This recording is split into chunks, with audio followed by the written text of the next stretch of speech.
Greetings everyone, this is me again, Zara Bizak. Okay, I'm going to do a analysis on this Surah Azab 13th verse. Let's see if I am able to understand through the tafsir what they are trying to say. Did the polities betray the people of Yathrib? Or were they... What is going on here? I fail to understand, sorry. So, going to this ayat, Surah Azab 13 and the tafsir of it. This is Surah Nur ayat. Oops. Where is this?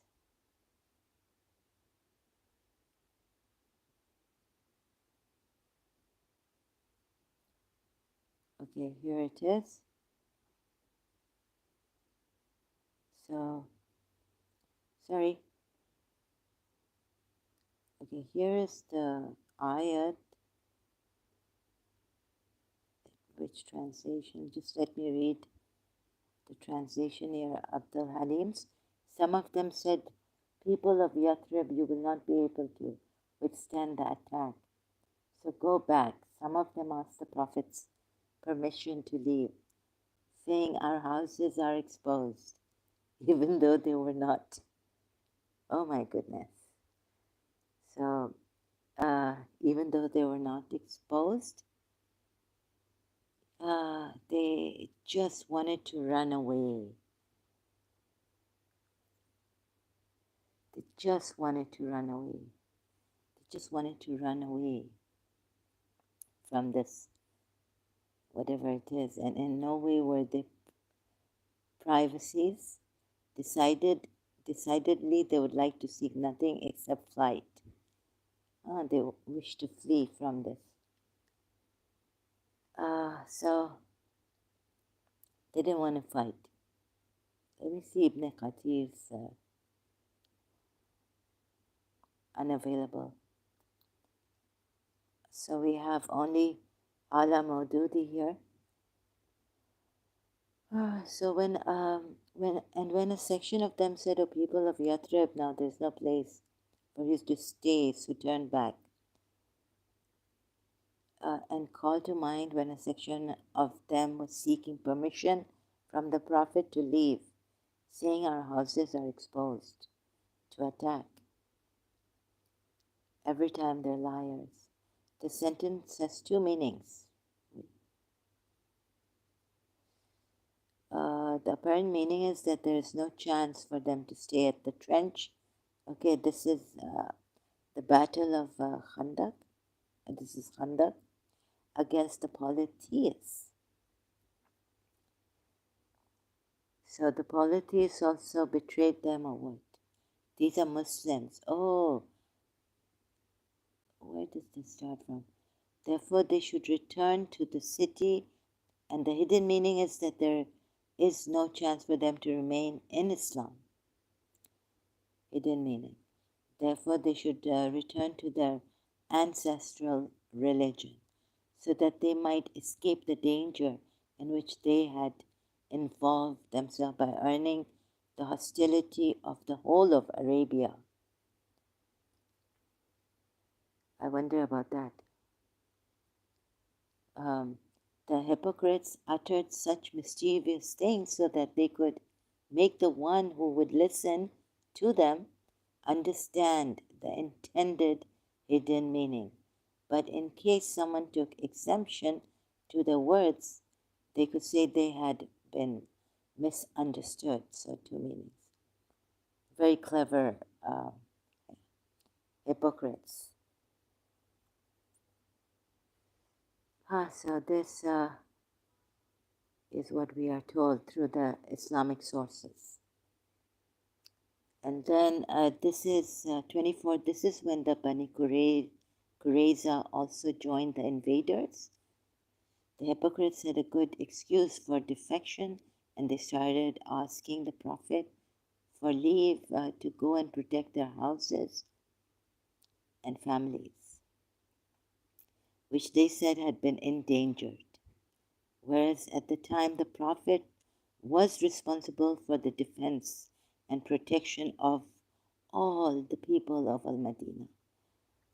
Goodness gracious.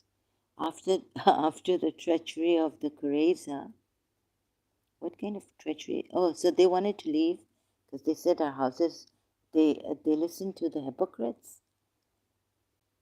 So they said our houses are exposed while they didn't trust in the Prophet enough. Okay, they didn't trust in him at all when the hypocrites were shouting, "Oh, people of Yathrib, go back." For me, what comes to mind is a Surah Fath ayat 16, that you will be made to fight such an army. And then, because they said they asked forgiveness from Prophet Muhammad for not leaving and helping him, not leaving with him and helping him, going to Makkah. So they were asked that you would confront such an army. Maybe they will fight you, or you'll submit, or things like that. So this whole thing is kind of upside down, maybe. The Muslims may not have understood the way I understand it, the way I see it. And the only hypocrite I see is him, the worst hypocrite of his time, Prophet Muhammad. So this is where I have to show you to devise plans for the protection of the city and its people, and not of the soldiers of the army individually. Finally, you broke their houses, saying Allah cast fear in their hearts, made them break their houses. Surah Hasharat. So most likely it is the Prophet setting these things up, making us, think that these are hypocrites wanting to run away because they ask forgiveness. Remember in Surah Fath we're told, these hypocrites, so-called, who ask forgiveness. And in Surah Munafiqeen, or the hypocrites, Munafiqun, remember I showed you that Allah says that they will not come. If they should come, if they come and ask the Prophet for forgiveness, ask the Prophet or Allah for forgiveness, and the Prophet would pray for them, then Allah would forgive them. But these hypocrites, no, they will not come. They're arrogant. They will never come and say this, ask for forgiveness. And then someone, just the Muslim religious scholars somehow have put in Surah Fath those hypocrites in a different category. But so in Surah Hypocrites, it's generally speaking about all hypocrites are like this. So they don't understand that. They put the Badouin ones in a different Badouin Yathrib Muslims who had turned Muslims, we were told. Maybe they were at to, also you have to look at if there is an ayat on forcefully converting them into Islam, compelling them. And there is an ayat like that, so some of them were scared, right? Before we obliterate your faces. So considering all the, looking at it through, considering all the conditions and what the Quran ayats say, we can see we can't trust this. The tafsir coming from the Muslims, we can't trust Prophet Muhammad at all. He's a false prophet. And to reach that, I have reached that conclusion for sure. So then this is about something, every time putting the blame on these Banu Qurayza, which he conquered, killed, and finished the whole tribe. Married Safiya bint Huway. Huway bin Akhtab's daughter. So this Islam is really like the way, and even worse when it came to the Shias, from Ahl al-Bayt. Mutta was not cancelled, but Umar cancelled it, and Prophet Muhammad didn't cancel it, neither did Ali cancel it.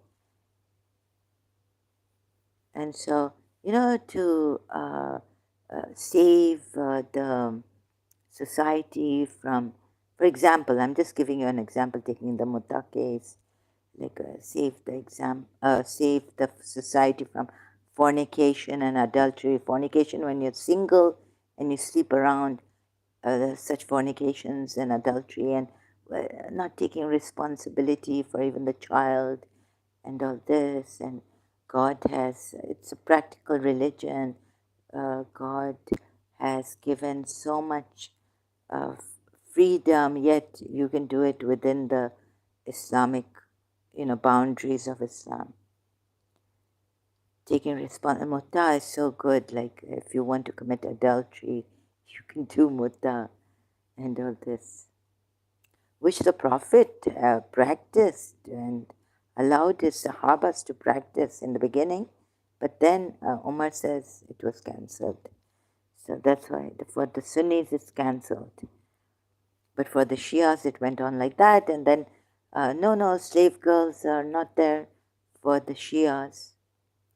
God knows what was there. Please, no personal attack or anything. Chicken wing Steve. Let's stick to the topic. Out of topic, sorry. You seem to be a very curious person about people's lives and hair and all this. Why is it so important to you how I look and if I had red hair or not, or whether I colored it? Right, please stick to this, chicken wing Steve. I'm sorry, but doesn't even have to be my real picture.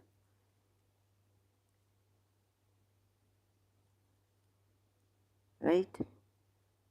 So now I've come to that this Prophet, so analyzing after having looked at all the contradictions, his style, his very cunning, cruel, calculating way of winning people, like one creator who has for the Sunnis, it's like, even if no authority also, and how they take Surah Maida at 55, your allies are Allah, the Messenger, and the believers who bow down and give zakah and all this.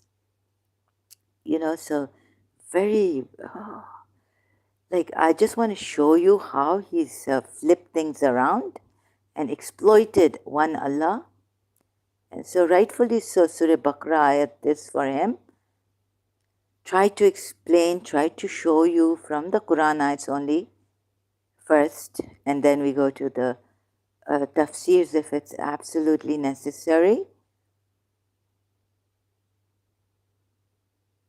How then, oh God. So how then Imam Zain al-Abidin, the fourth Imam, who survived the atrocities in Karbala and then aftermath of Karbala, and then the journey from Karbala to Kufa to Sham, and then write such psalms, prayers.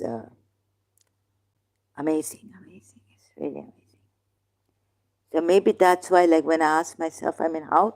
Because as a Shia, when I start to do this research and study the Quran, pay attention, and when I understood, perhaps when I was in A-level, O-level, understood the Quran, when I came to Surah Azab, ayah 37, I realized something was wrong here.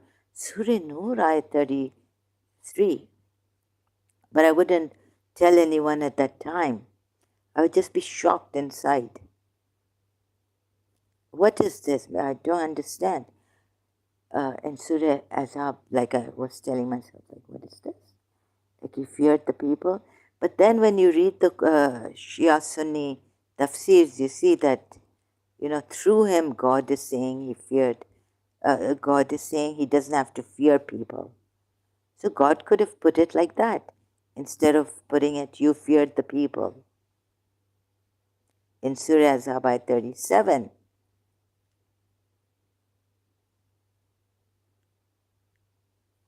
Right, so that is also, I wanted to correct the Shias on that, their tafsirs, the way they take it. So I did that and asked the Shias for help, but I couldn't see anyone coming here to help me on that.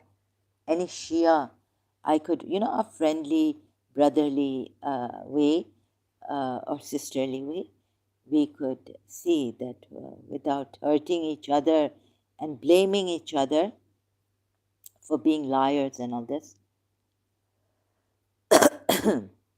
I couldn't find someone honest here, level-headed, civilized, unbiased. Like as a Shia, I would look through the Quran. So maybe due to circumstances also, that I don't know. I couldn't trust an ex-Shia also recently, so it's difficult for me. Okay, so all that damage has been done. You see, psychological damage. We can't trust each other. A lot inside of me, a lot of psychological damage. So I think that what's happened here is, let me show you the Surah Fatah, which I showed you earlier in my live stream. And where else should I continue to? There was a break in my live stream because I couldn't go on. I felt like throwing up. I rested. And all this, I had to rest. Couldn't speak even out. Well, I don't have to speak out to anyone. Just like silence. So, which now, let me show you, like, okay, so Surah Jummah, maybe in there, like what I showed you, right, in Surah Jummah, the ayat, they wouldn't even wish for death. Why should they wish for death? And I explained that if it's not maybe it's not against the religious principle to wish for death. I mean, would Muslims wish for death if the Jews told them to? They would get so angry. So put yourselves in all shoes, right? Christians and their principles, their rules. So this is how initially we should have done, the Shias also, a research to see if this Quran is a true book. Because you see, like I keep saying, there's a lot at stake. A lot at stake. Anyways, this picture doesn't have red hair. It's my old, it's another picture. Chicken wing, Steve. Sorry.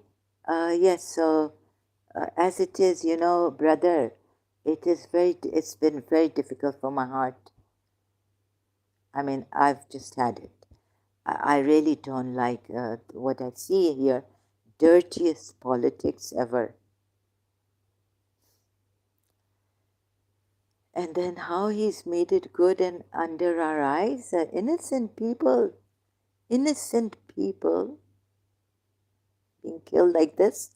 Surah Az-Zabah 61, 60 and 61, whom he calls, using Allah to call hypocrites and those in whose hearts is a disease and the rumor mongers. Right? To massacre wherever accursed, wherever they are found.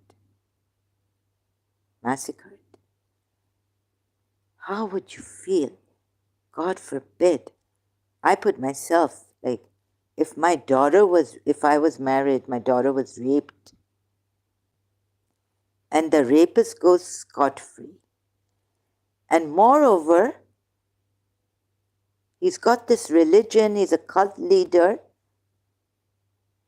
right? And he's used as supreme creator. So to tell you, exploiting that. Well, the supreme creator, even in Surah Baqarah, we are told this one supreme creator, not the idol worshipper Allah. The idol that the polytheists worshipped at that time, Allah. Surah Baqarah ayat, this is your supreme God that you used to be so proud of, and I used to be so proud of. But yet be proud of Hussein's sacrifice and loving Hussein. That the Sunnis used to say that we worship Hussein. When I used to think there's no speck of shirk, right? So the closest we could get to Allah is through his signs and through Imam Hussein's great thing, sacrifice. His children, all that. Now here, and the Sunnis go as far as saying that Shias are disbelievers, kafirs. And what else some of the Sunnis say? Goodness. Okay, here I am now. There's someone who calls Allah to witness, we are told, as to what is in his heart. Yet he is the fiercest of opponents. This one Allah, he's not a polytheist, doesn't seem like he's a polytheist. He calls Allah to witness in his heart. Not even a messenger or any saint or any angel or any idol. We are not told that Allah is an idol here. And when he goes away, like from the Sunnis, the Shias used to get the fiercest, in the very extreme case, some of them. What are these Shias doing? No, this, that in Pakistan. Mostly because a lot of Pakistanis, Indo-Pak, it's like, they have, they brought these idol worshipping things and God knows what. And anyways, in Arabia also, there are some Shias who are called Kaf. And and even Imam Hanbal, what did he say against Shias?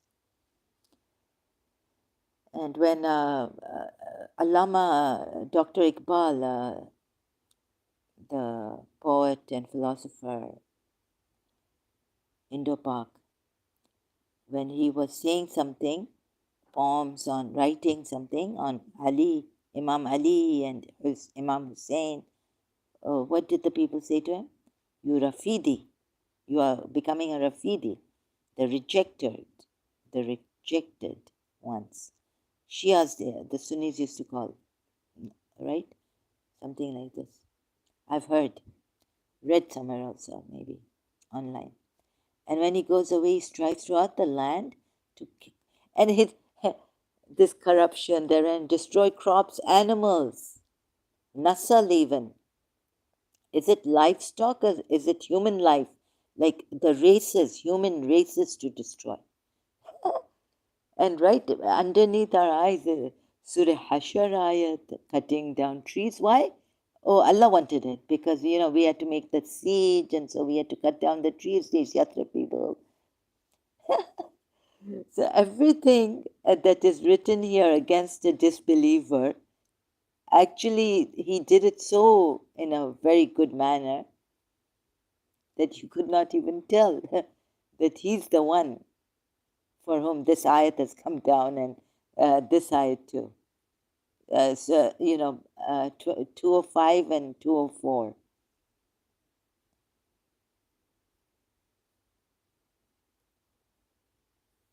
Mind you, Sunni Muslims calling out to you, and remember Allah through the appointed days. It is no sin for him who hastens off and returns in 2 days. It is no sin for him who delays the return, provided he has spent the days in piety. Beware of disobeying Allah, and know well that to him you shall all be mustered. Now there will be a development in Quran as you'll see. Not only obeying Allah or disobeying Allah, but also disobeying Prophet Muhammad. And then you have been deceived. So no, nothing for against polytheists. And in this is not a polytheist. And of the people is he, of the mushrik, kafir, Nasi, and of the people is he. No. He believes in one Allah. Lo and behold, Sunnis and Shias, both of you. Sunnis mostly, like not even taking allies with Allah, along with Allah. Like the Shias take that Surah Maida ayat 55, Rasulullah and Imam Ali. Lo and behold, he's that one Allah worship. Call on Allah alone. So he's calling on Allah in his heart. He's calling. Yet he is the fiercest of opponents. Who, in the end, you see, I've analyzed this, shown you this ayat, through the Quran ayats, who in the end killed all, tried to get rid of everyone? Prophet Muhammad. And even when he blames the polytheists, his Allah, he's made his Allah like this. But in Surah Tawbah, that's why I say he, meaning making his Allah to blame, fake Allah and all this. Huh? Tell the polytheists that you do not even respect the kinship. And how could you have a covenant with these polytheists? Yes. Finally. Okay, they broke covenants but how can you Muslims, when you make a covenant with them, they do not respect the ties of kinship. What kinship ties? It's a fallacy in itself. When you can't be friends with, have friends, intimacy with these disbelievers, ayats upon ayats. Surah Mujadila ayat 22, Surah Tawbah ayat love. Even amongst believers, you're supposed to love Allah, the Messenger, and all this more. Surah Tawbah ayat 23, not supposed to take friends, your father, it's a general term also, generally. And then you look at the specific, you look at all dimensions of this ayats, these ayats. Don't tell me just one political stuff is there, because no, he's done the most dirtiest politics he's played, most wicked. He destroyed every one of them, killed them. So step by step, I've come here, right?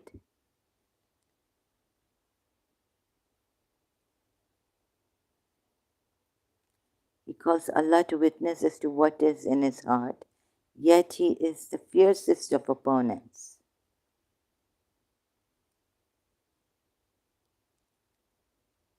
Two or five of Surah Baqarah. And when he goes away, he strives throughout the land to cause corruption therein and destroy crops and animals or human beings. In the name of Allah, he's done it, we are told. And Allah does not like corruption. Allah does not love, or what does it say here? Sometimes they put like, but it's love. You see? Yes. Allah does not love corruption. What kind of corruption does this Allah? Ask yourself. Huh? Doesn't he love? Like wishing ill for Islam and Muslims, he doesn't like. So kill them. Spare them not. Those you've spared, even kill. Yalunakum. Surah Tawbah at 1, 2, 3.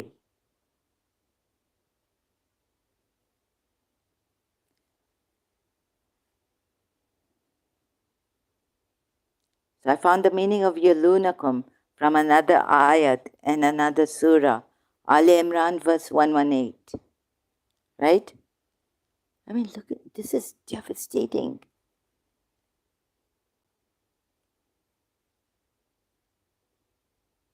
Please don't blindly follow something. Even I have now told myself, don't listen to your religious scholars and Quran experts.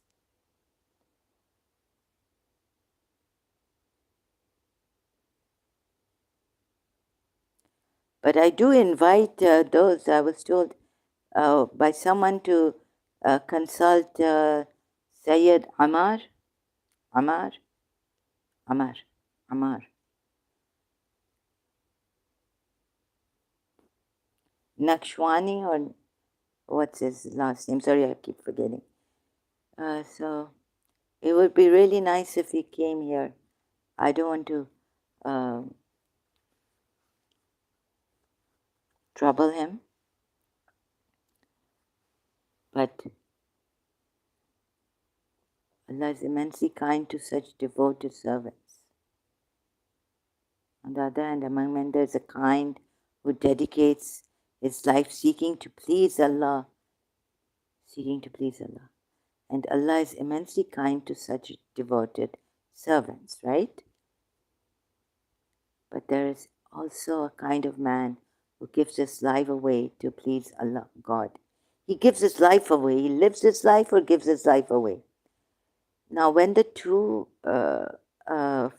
wives, Surah Tahrim, when the Shia said that time he was a husband. No. Okay. So, at that time, the wives, what did they become when they were annoying Prophet Muhammad and pushing him, making him, cornering him to take an oath? Huh? So he went pleasing them. What does it make them at that time? Not, his wives, but what do they become? They become disbelievers who have annoyed Prophet Muhammad. Remember that verse in Surah Azab, or do I have to remind you? Shias of religious scholars, Quran experts. He cannot go at that time pleasing his wives. They have already become hypocrites. And you know what, before also, right? So don't let me open my mouth on that.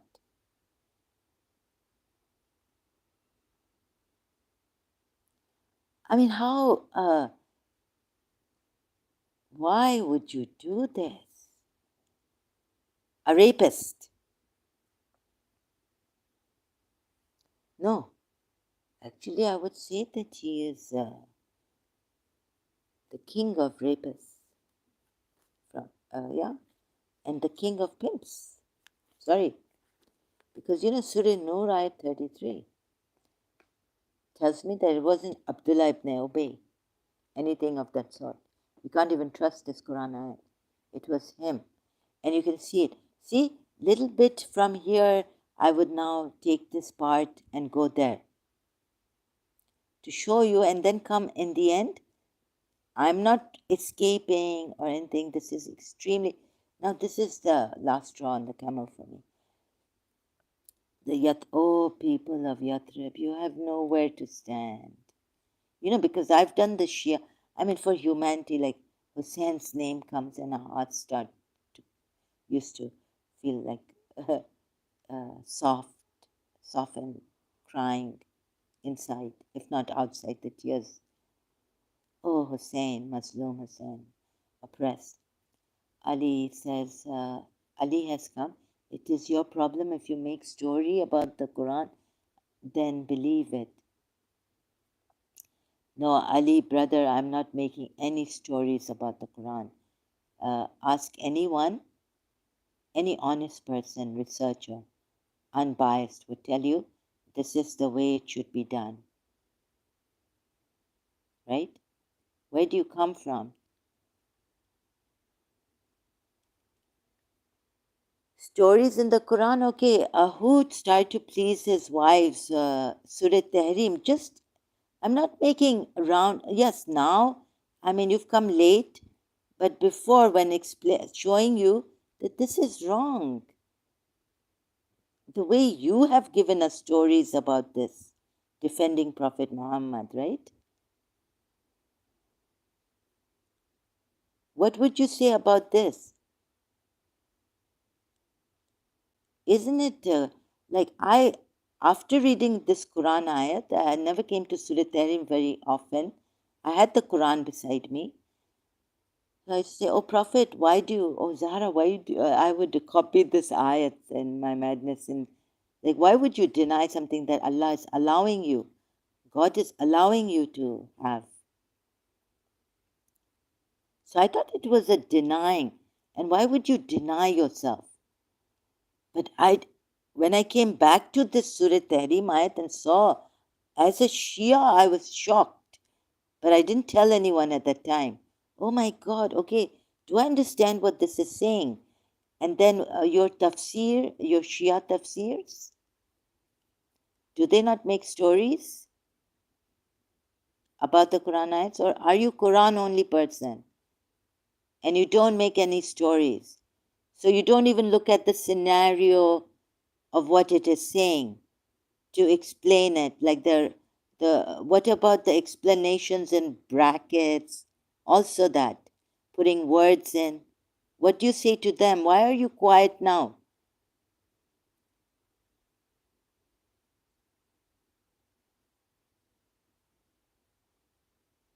You have no answer. Huh. So please don't do this, Brother Ali. I'm trying to take Muslims out of this. Lies. Haq ki baat karo.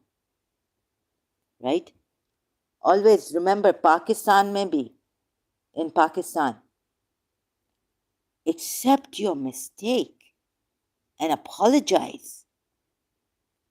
It used to, like, these people would not learn. I had to keep telling them. They're making excuse, no, this, that, the. No. You accept your mistake that you lied to me here and apologize that you were rude here to me.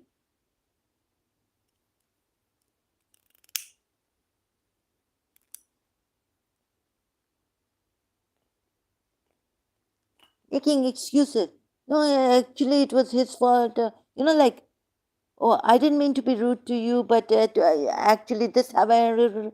Like, not jumping here and there, like making excuses. So, if you want to be like those people I've encountered in my life, those Muslims,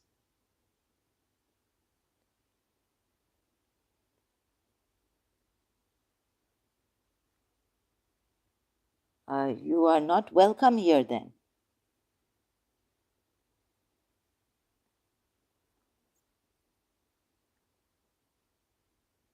What stories have I been making of this? From the stories, from the tafsirs. What stories would I make? Huh? And would my story be more reliable than this? Prophet?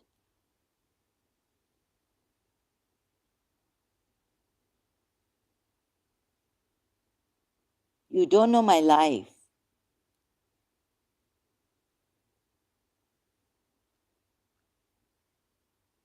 You see, someone I liked in London, something happened and I stopped talking because, and even his mother disowned him.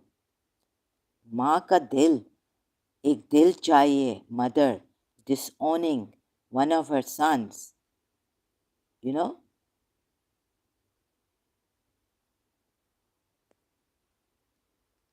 Otherwise, which mother would do that? तीसरा बेटा है, अच्छा है, बड़ा होगा, कमाएगा, मेरा नाम करेगा, he will make my name, he will earn this, that. The mother disowned him. I also told him, he said, promise me you'll never stop talking to me. I said, I don't make promises. I could have been swayed. I was alone in London. I needed a friend, and especially, boyfriend.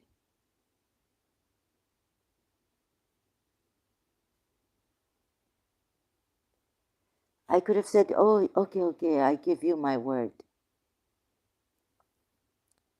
Here is a prophet because I know what I've done, right?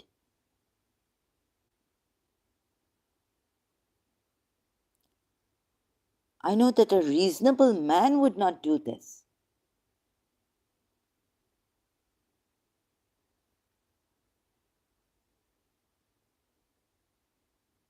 I'm not making stories about this in false ways. I'm analyzing it like a researcher, unbiased researcher. Took the Sunni and Shia tafsirs, stories on this. Would you say those are stories on these Quran ayats? Researching and explaining and correcting something is not stories.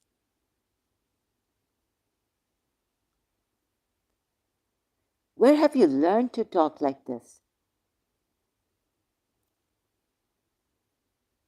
And what is your true name? What is your family name?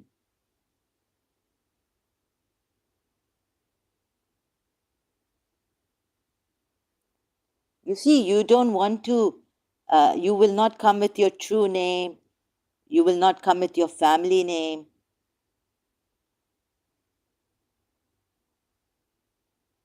Maybe you don't like getting yourself embarrassed, but you can put others down when they have their family name, their true name.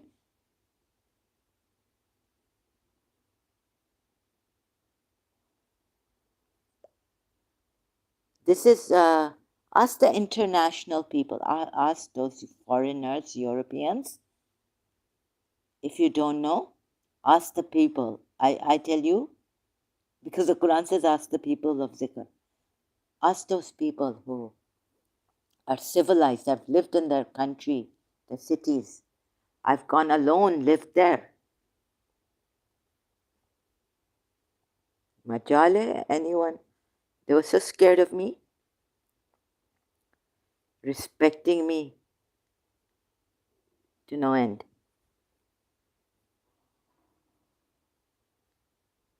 Have you Muslims given that to your own women who cannot even, the maids that came to our house, traveling, they had to protect their own selves. Mobile snatchers now, recently in Pakistan.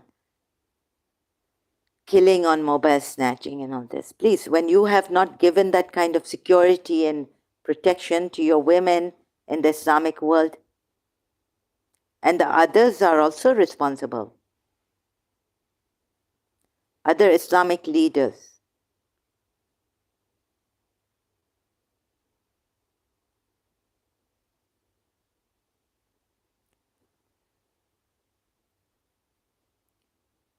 O Prophet, why do you prohibit what Allah has made lawful for you? So you got me on the wrong footing when I'm doing, when in conclusion, just analyzing, seeing the Quran ayats, first taking them like this, that a prophet is not supposed to prohibit himself. Now inference has to come out because you can't trust. How do you say it? Can a foreigner help me? A neutral foreigner. I'm not asking a Christian or anyone. Just a neutral foreigner who knows how to do research of holy scriptures and all this.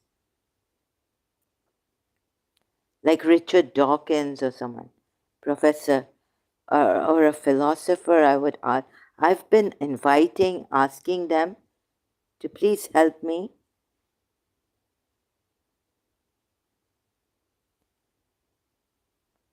This is my style.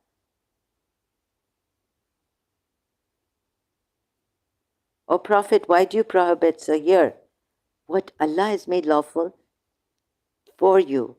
So telling the Shias, seeking the approval of your wives. Telling the believers, going to Surah Maida at 87.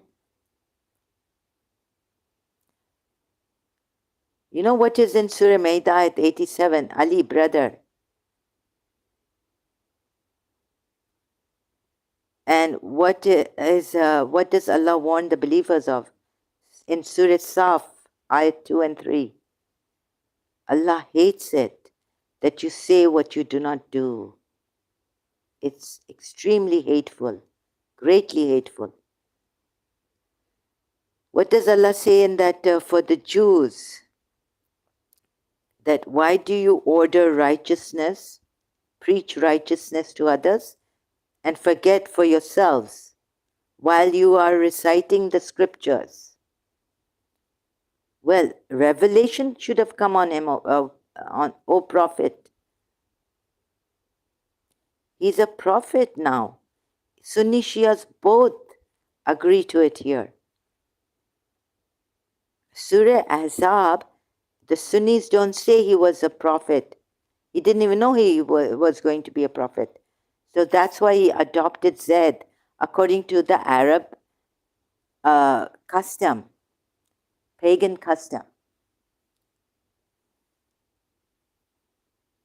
So this way I've come to conclusion, and you're exploiting this thing of making stories. I'm not making any stories. I dare not.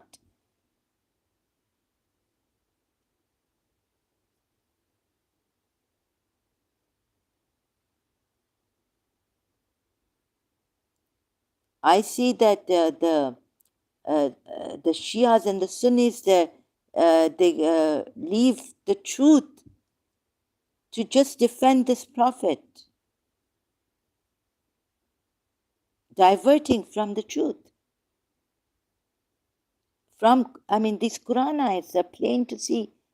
It's plain to see in this Quran ayat, no true prophet would do this. It took many, many days to explain and explain. Where were you at that time? Now you've come conveniently telling me. What kind of people are you? I don't understand. So here, I'm not making up any stories. I'm just saying, looking at the Quran ayats and considering all those points where the Baduans in Surah Fath are told. So about this Surah Ahzab ayat 13, where even the Baduans who asked forgiveness were not, there are many, many contradictions. Who were not forgiven, they were told they're hypocrites. But even in then Surah Munafiqun, when you go there, Surah, and there's another ayat which says, maybe Allah will forgive some hypocrites. And, when the hypocrites are mentioned, there's some of them and not forgive the others. Meaning those hypocrites mentioned in the earlier ayats of that surah.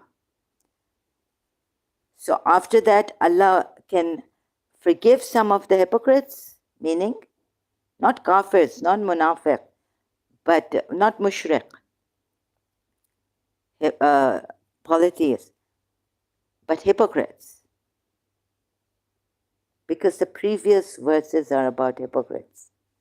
So if you go to now Surah Munafiqun, I keep forgetting, right? If it's then what they do is they jump, they leave the constancy, some of them, and say that, oh, those in the Baduans who, when they apologize, they were different kind of hypocrites or what, I had to guess. Because there's no Shia here coming to honestly tell me, instead of blaming me and my style, like you have done, they have taken their oaths as a cover. So they averted from the way of Allah. Now, Prophet Muhammad also made an oath, Surah Tahrim. I would go back to Surah Tahrim on every little point. I have to tell you that there are contradictions. That's because they believed and then they disbelieved. So their hearts were sealed over and they do not understand. So now you say, we are also hypocrites. And when you see them, their forms please you. Okay, all this, and then, so beware of them. May Allah destroy them, how they are deluded. So he's using Allah to pray, to destroy us hypocrites. Because now, as apostates, we fall in the category of hypocrites, seeing that ayat. I'm not making stories up. My backing is the Quran ayat. My backing is these Quran ayats.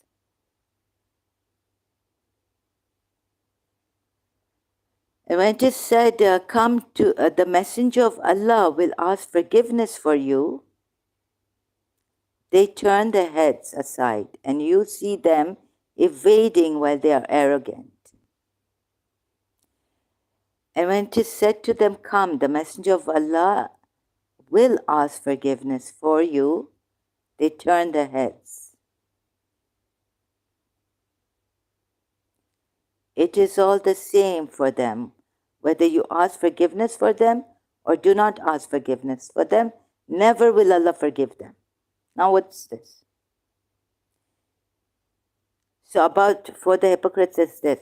For those Muslim Bedouins in Surah Fat, since they were called hypocrites, they say with their mouths what they don't mean. But they didn't mean harm to anyone. The only thing was that as Muslim believers, that's why the Bedouins are told in a later ayat, not to say you are believers, because you have to obey Allah and the Messenger. So they had to, when the Messenger says, come with me for the conquest of Makkah, they had to go with him. These Muslims could not. So where they asked forgiveness, he didn't allow them. He said these are hypocrites. This is a different kind of a category of hypocrites.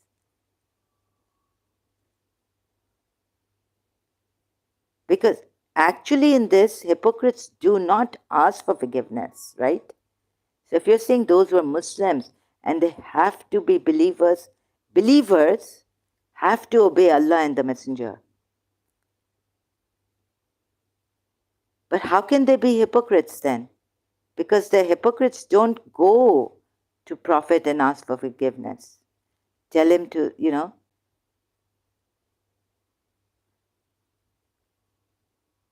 Surah Fat ayat.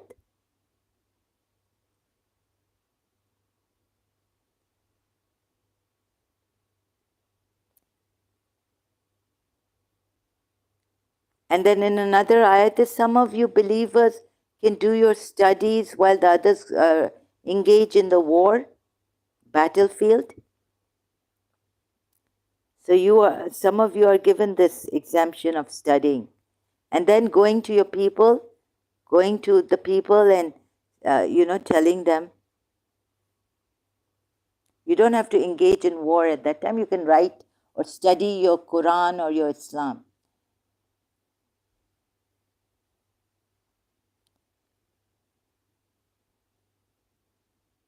So about these Bedouins,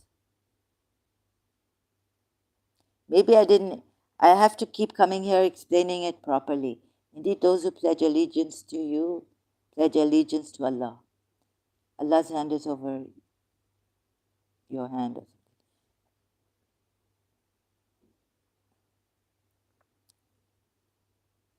Where is it? O Prophet, the Bedouins who were left behind say to you, we were occupied with our goods and families. Right? This is ayat 11th of Surah Fat. These were Muslims, but look at the points, like every point, everything I've analyzed. It becomes a fallacy. Us logicians, ask those. If you've studied logic, because I've studied for 2 years logic in St. Joseph's College, Karachi. The premise, then the deduction. So from childhood I've been debating with myself, not with others. I don't like debates, but looking at the various arguments, reasoning, those who remain behind of the Bedouins will say to you, our properties and our families occupied us. So ask forgiveness for us. They say with their tongues what is not within their hearts. So even as a Muslim, like, if you don't want to go to war, and the Prophet is there saying, no, you have to come, you have to obey the Prophet. For example, Zainab bin Jahsh was forced to marry Zaid against her will because of Surah Azab ayat 36. So here we're told these Bedouin Muslims are hypocrites. Right. In Surah Munafiqun, we're told these hypocrites will never come. Even though God tells them, come. God is telling those non-believing hypocrites or something. Or maybe, no. The Muslim hypocrites who say that we are with you. Let's go back to that ayat, right? It takes a long time for me. Sorry, I'm slow. That's why I need some reliable ex-Muslim whom I can rely on. And please help me. Because I'm not good at this explaining. It's really taking my blood out, my last ounce. I'm in a shock. I come here. Then I can't do anything else much, right? So not because I want your sympathies or anything, but I really would like someone to help me out, an honest person. So where did I, Munafiqun here, sorry, yeah. You see, they say these are hypocrites. Yeah, these are the Muslims, right? Now you see how confused I got, scared. What will the Muslims say? When the hypocrites come to you, O Muhammad, they say, we testify that you are the messenger of Allah, and Allah knows that you are his messenger, and Allah testifies that the hypocrites are liars. So these Bedouins turned out to be hypocrites, right? In Surah Fath, ayat 11, as we are told. Because they didn't obey Prophet Muhammad. And they said, but they also said, so when they were being pointed out as hypocrites, what does it say? What is the ayat here for against the generally hypocrites? When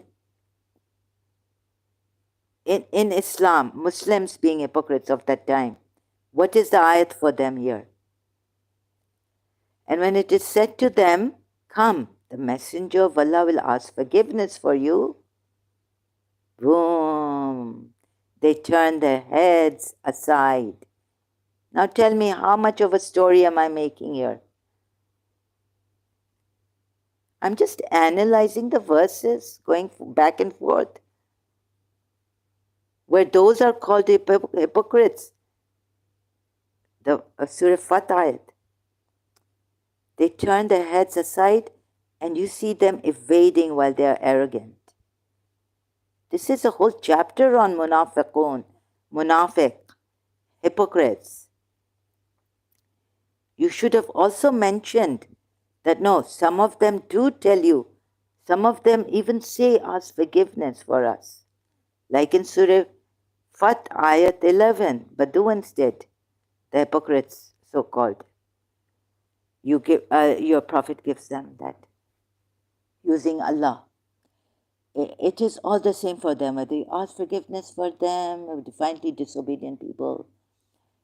They are the ones who say, do not spend on those who are with the Messenger of Allah until they disband. And to Allah belong the depositories of the heavens and the earth, but the hypocrites do not understand. They say, if we return to Al-Madinah, the more honored for power will surely expel therefrom the more humble. He's made one against another and made a mess. Not only that, he's killed people, destroyed them. And to Allah belongs all honor, and to His Messenger belongs honor. Is this worship? Honorable. You see? Okay, honor belongs to Allah, Messenger. Izzatu. So what did Shaitan say? By your izzat, I will lead many astray, right? So, okay, from it, the more for humble, but for Allah is the honor, and for His Messenger, and for the believers. Okay, all three of you. This is like Trinity in Izzatu. Oh my God. Isn't this worship? Part of worship? But the hypocrites do not know.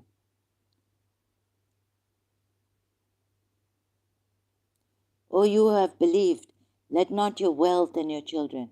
Now, am I making stories up? So like this, I proved the Quran was wrong. There are many, many contradictions, many errors in the Quran. What about the ayats missing in the Quran? Did I make that up? Huh? Let's go here. So this whole surah doesn't say if the hypocrites come and ask for forgiveness, what Allah should do with them. Because it says they will never come and ask forgiveness. They are too arrogant to come and ask for forgiveness. When Allah says, come and ask for forgiveness.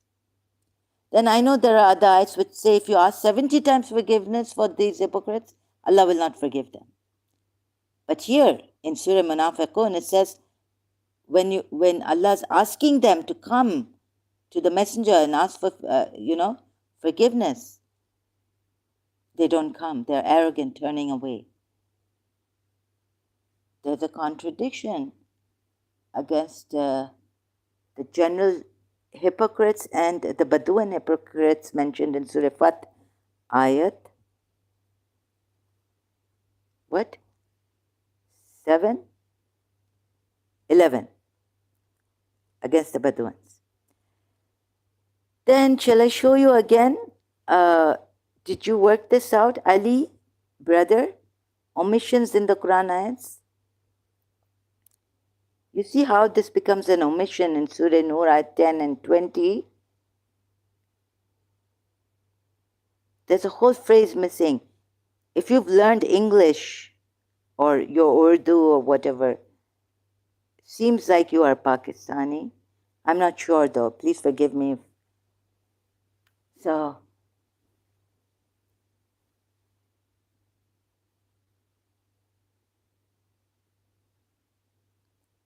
here, Surah Hud ayat 12 says, then would you possibly leave out some of what is revealed to you?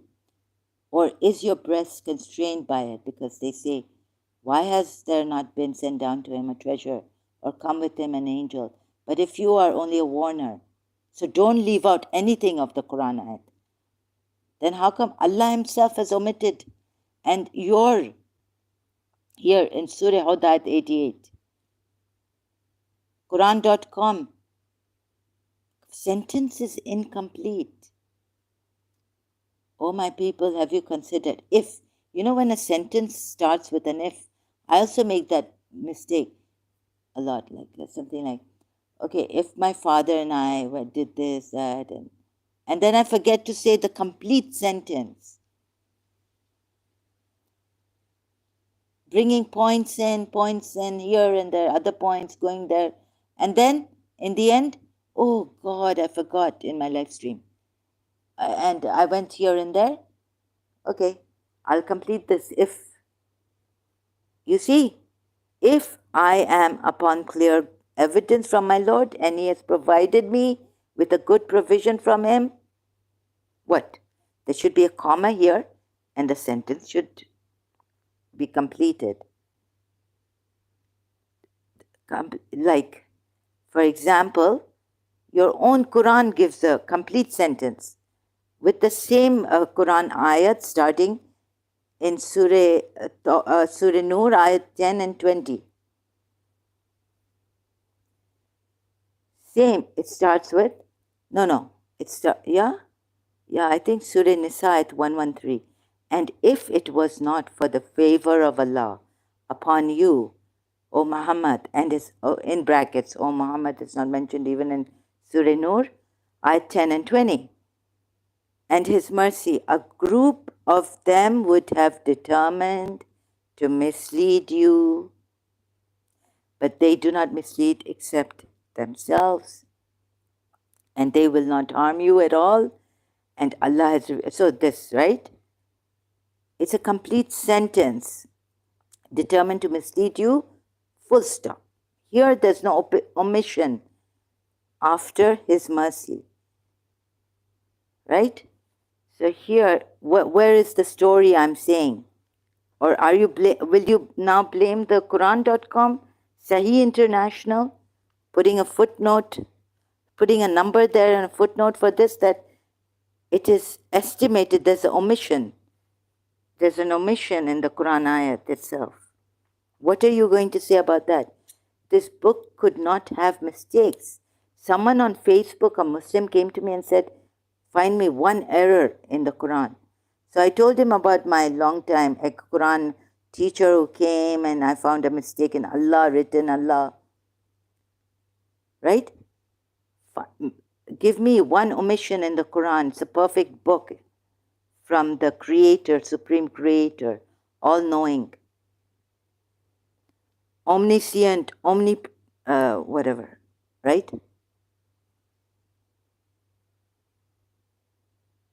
Here, you see, here, after this, there's a comma. I have to use my pen. Here. What are you going to say about this? You see, after this, sorry, I'm just, mercy, here. The sentence has to go on. What do you call this in grammar? If it was not for the favor of Allah upon you and His mercy, if it had stopped here, it's an incomplete sentence.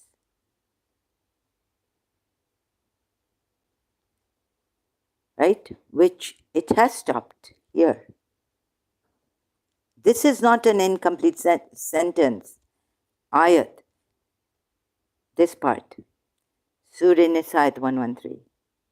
You know, where is it? So, here it is. And if it had not been for the favor of Allah upon you and His mercy, what are you going to say against me here? Against Quran.com website? Against the footnote, Sahih International, pointing this out? It's in every Quran. Shias also don't have a different Quran. It's in Shia Quran translation too.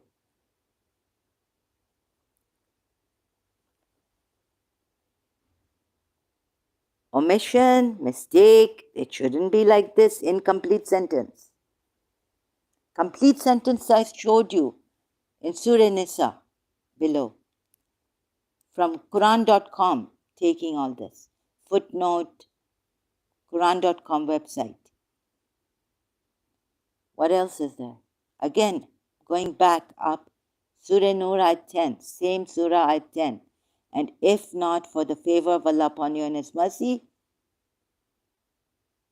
you see? When you start with the sentence like this, if, and if, you need to have a comma here and then complete the sentence. Give the reason. No reason has been given, not even in the next ayat. The next ayat goes to something else.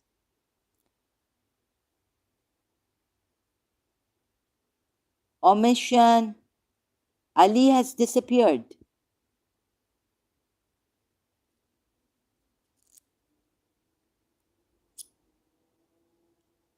Please, what kind of punishment they have to, see, they have to say here, the phrase omitted is estimated to be. And not only the all-knowing, perfect God has to be perfect in everything, right? This true God, all-knowing Creator, Supreme. We worship one God. We do not call on any other than Him. But the honor He has given to Himself with the messenger and the believers, you can't even call on those believers. The Muslims, some Muslims will say, no, authority has been sent. No, do not call on any other than Allah. Some Muslims are so scared. The Sunnis, they tell the Shias, what are you doing? Shirk. Is that, no, just don't call on them. It is Allah who gives izzat. So why call on, only call on the first Allah, the first one, Allah, whom He has given izzat to, honor to. Don't call on the messenger, because it is originally the source of giver is Allah. Right? So the source of giver was Allah. Now I can go on trying to explain to the Sunni that yes, the source of the giver is one Allah, Baba, one Allah, your Allah, one Allah.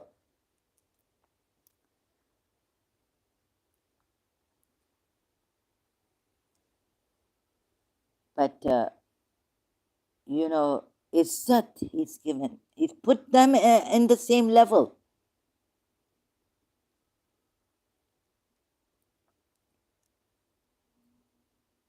Right?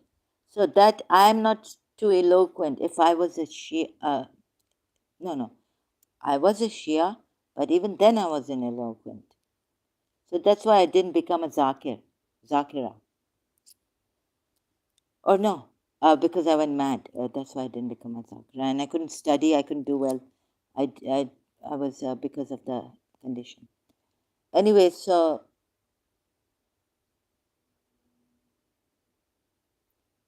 you see, he can do Trinity type. Okay, he's not given his divinity, but he's given his izzat to someone.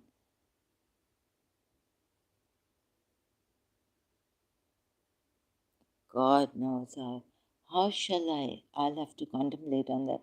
And if not for the favor of Allah upon you, O Muhammad, and His mercy, a group of them would have determined to mislead you. Now he says, now in another ayat he says, don't use conjectures. These polytheists use conjectures. You know what conjecture is? Guesswork, estimate, approximately. Like this is like a man telling you, because he's made mistakes here. He's got to tell us what the sentence is, what the estimate they're telling us. Like, it would not be my duty to warn you against corruption and disobedience for Shuaib? Surah Hud, ayat 88. For 24, Surah 24, ayat 10, it's estimated footnote here from from Quran.com and Sahih International. Oh God, where did I? What is it? Estimated to be ... So from here, ... here, you would have surely been punished. Why the estimating? Destroyed or scandalized? Or another estimated one, you would have suffered guesswork. Oh, sorry. Suffered many difficult situations. See, Allah Tawbah, we cannot be estimating the omitted phrase in the ayat.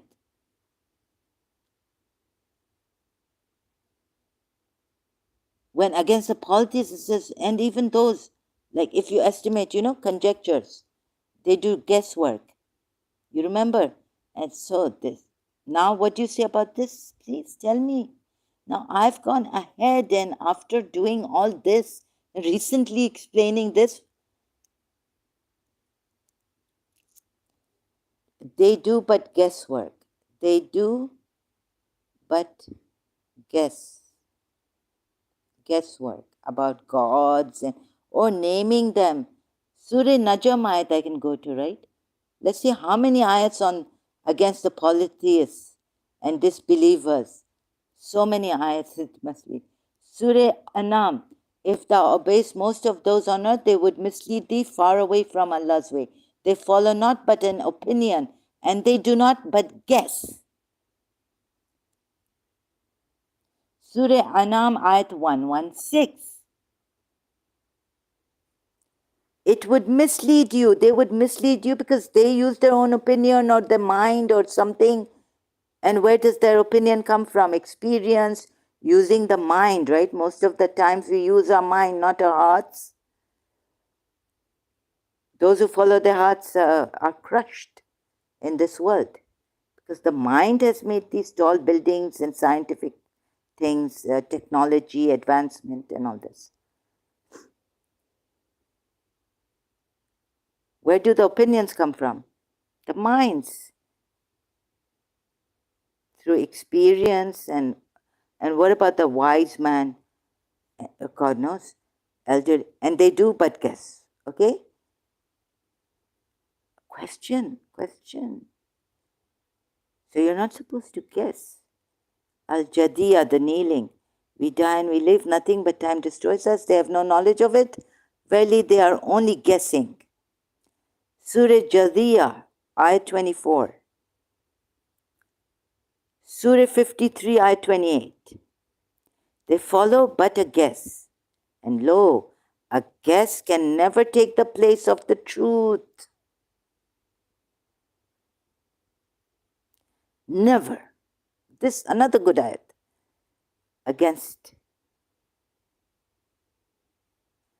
the omissions. You can't guess. Dare not. Wait for Imam Mahdi to come and complete the sentence in the Quran ayat, phrase. What's this? Surah 53. Now you've left your Muslims guessing, and they have to, because you've omitted a phrase in the sentence.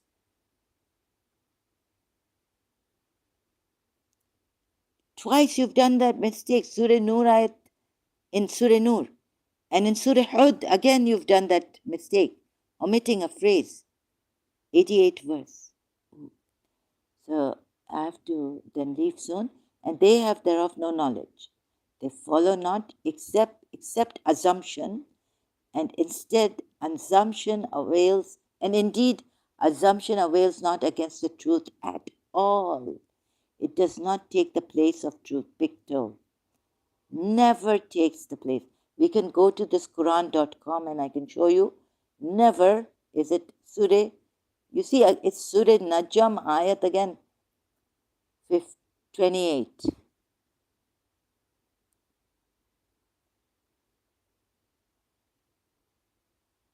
So when you're that strict against them, you yourself have made them estimate, guesswork, and you've left a part of the sentence out. 3 times I've seen, at least I haven't checked the whole Quran, I couldn't, but wherever I found it, I have given it, shared it here. And they have thereof no knowledge. Ilm. Not they follow, but assumption, zana. Zana or zana. And indeed, the assumption, guesswork, right? This is like zanna, the way it's pronounced. Zanna does not avail against the truth anything. Not against the truth at all. Assumption avails not against the truth at all. It doesn't weigh anything against the truth. It has no weight. Guesswork. No value against the truth, meaning.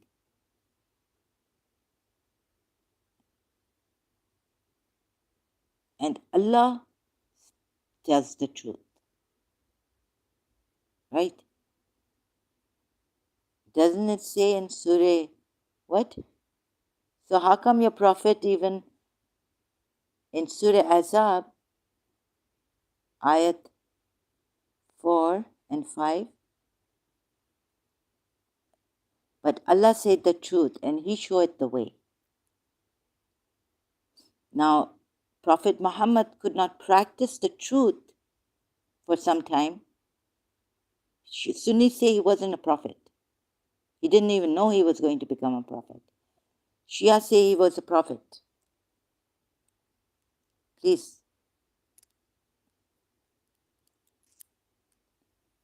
I'm analyzing the Quran verses, critical analysis, not making stories up, Ali. Now, look, brother, if you're still here interested, you just come here, criticize, and go away. You don't even listen to my explanations. Again, you're going to come here on this topic.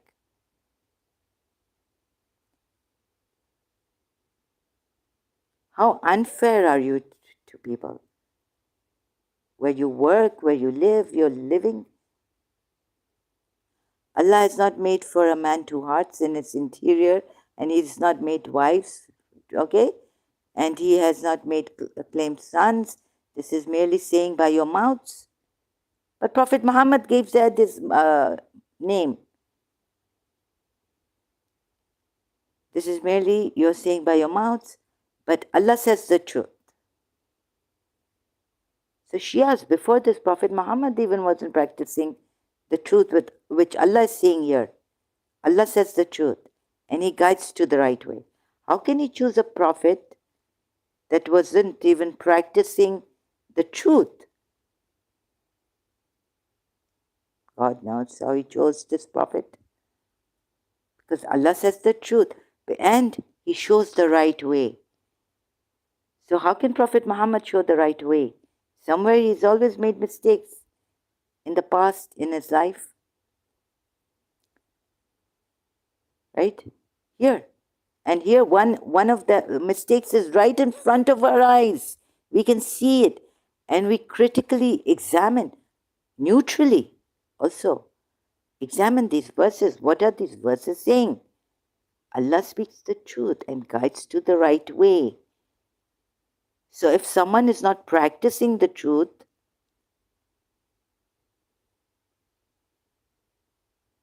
then he cannot guide to the right way. He has to be corrected by Allah about his past. Shia said, no way did the Prophet ever make any error or mistake. Surah, you can look at the last verse's commentary in multilingual Quran, Surah Jinn. What does Aka Mehdi Puya say? Call them by the names of their fathers, it's more just in the sight of Allah. But if you do not know their fathers, then they are still your brothers in religion and those entrusted to you, and there is no blame upon you for that in which you have erred. Okay, I know about the pagan Arabs who became Muslims now and take this Quran ayahs. They cannot, whatever they've done before, the past thing is, there is no blame on it but the Prophet, ayats were coming to him, Shias, calling out to the Shias on this, in which you have erred, and only for what your hearts intended. Huh? Your hearts can also intend that someone else's son can be your son because he's an orphan. He doesn't have a father. You make him your son and you make yourself his real father. And it's your hearts that intend, right? Also, this point I've explained in detail, tried to tell you this is wrong. I'm not making up stories by explaining in detail about these ayats. And ever is Allah forgiving and merciful. To those pagans, yes, but Shias to Prophet Muhammad. He's the one who erred here. also. But if you go with the Sunnis and say he didn't even know that he was going to be a prophet, then that's okay, right? But not your belief that he knew he was a prophet. It was just a matter of declaring to the people, proclaiming.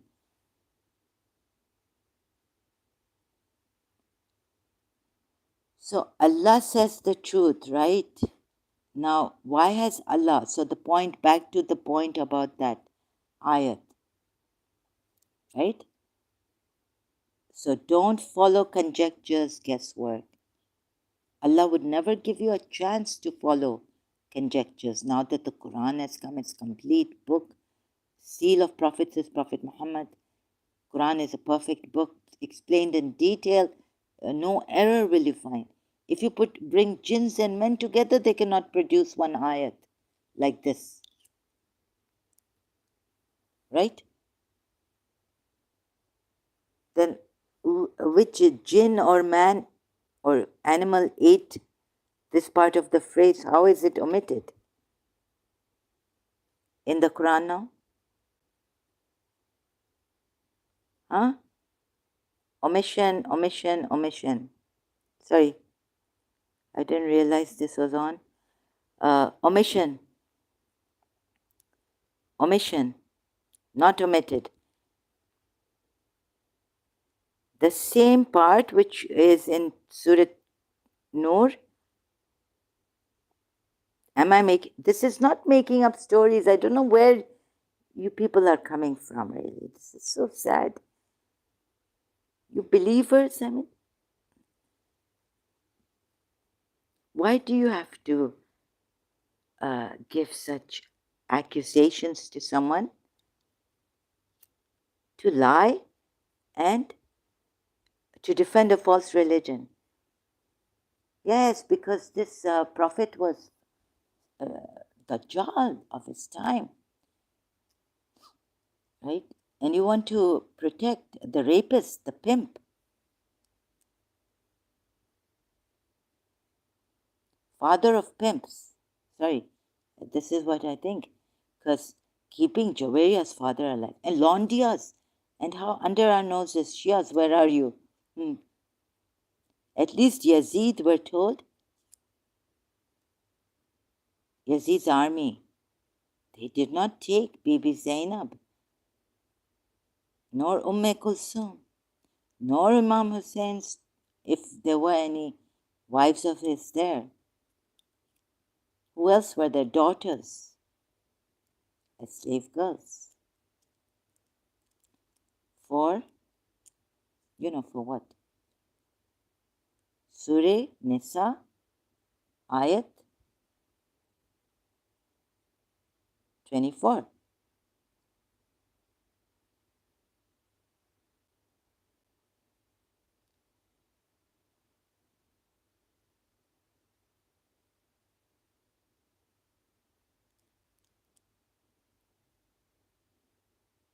Surah Nisa 24. And also prohibited to you are all married women, except those Shias. Have you looked at this? Yazid's army, that terrible Lain, Mal'un, this, that, gone case, right? Whatever you say. Playing with monkeys, Yazid, drunkard, doing such bad things, I cannot tell you. Right? You cannot tell me.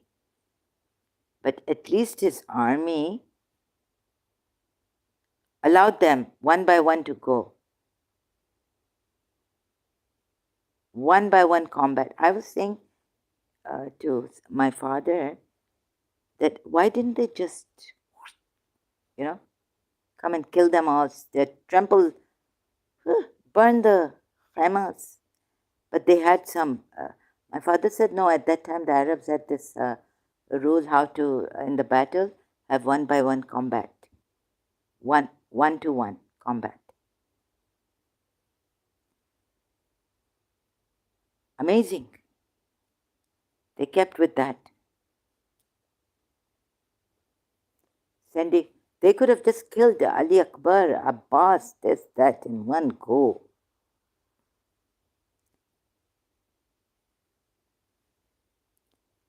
Married women, except those you're now here, except those your right hands possess. Your prophet was Jawaria. If there is history, and I saw a lot of nonsense from the Shias side, commentary section, lot of errors, lot of things not completely satisfied. So sorry I have to put it that way. Complete pathetic you people are. You didn't see? You're Quran experts. You're sorry I have to insult you like this now. Put you down. How could you do this? Zainab. Zainab bin Josh was forced. Sorry. Oops. My mobile just fell. Zainab bin Josh. You know who else? Right? Jawaria bint Harith. You know how she fell? Why aren't you looking at the Umayyad side? Shias. Her father was alive. Prophet Muhammad was raping her. How tortured would that she? Oh, I set him free. I set all of them free. I told Jawaria, it's in the, tafsirs and it's in the history, right? Jawaria, marry me. I will, terrible. So it's one thing to have all your, like Safiya bint Huway, all your clan, everyone, tribesmen gone. Children, God knows where they are. Women, God knows where they are. We know about Safiya bint Huway. At least I know. It's one thing to have your father killed and husband also and being raped soon after. Because you see her monthly periods stopped some after Khaybar, so he didn't have to wait for 3 months to rape the iddat, or whatever it is. 3 months, right? He just raped her soon after. She was unlucky.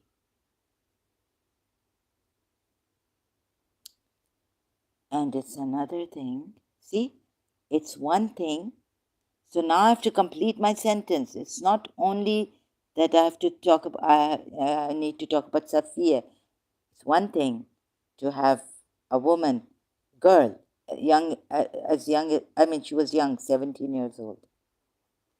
Safiya, to lose, see her husband killed, her father killed, her brother killed, her whole tribesmen killed, and get raped by Prophet Muhammad. And it's another thing to have Jawaria bint Harith, whose father is alive. He was also a chief of Banu Nadir, because she was a chieftain. So I don't know whether her husband or her father. To take them captives, and then, what would Javaria's father feel like? He's seeing her, Muhammad take his daughter, and sleep with her. That's rape. And he set them free because Jawaria said, okay, I'll be a Muslim, and she set her tribesmen, her father, free by marrying Prophet Muhammad. Oh my God. And it's another thing to have your father alive and seeing that my daughter is being raped. What torture. So there, I completed my sentence. It's one thing, Safiya. It's another thing, Jawaria and her father. It's one thing, Safiya and her father, Safiya bint Huway. So this is how Prophet Allah should have completed a sentence in Surah Nur ayat 10 and 20. Or you start a sentence with if, and you put a comma and you complete the reason. Why like this? Had it not been that Allah, then Allah would not have been, had it not been that you do this, and Allah would not have been. All this, so this really, I don't know where you people come from, why you were doing this. To me, as a Shia, even I learned from, thank God for my teacher. I always remember her, Miss Desar from Karachi American School, dedicated to her the truth. Always speak the truth. And where it's even harder to speak the truth, you must speak the truth. Not make excuses or lying. You must know how to speak the truth.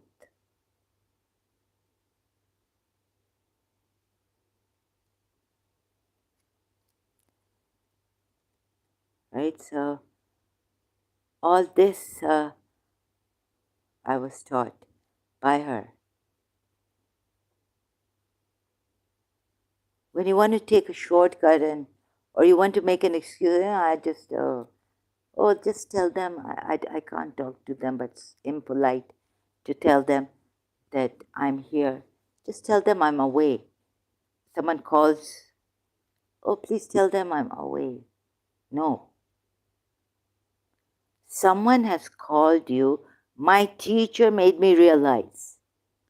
She's like, whatever, cat on a hot tin roof, but that's very good. Very good. I had to learn the hard way.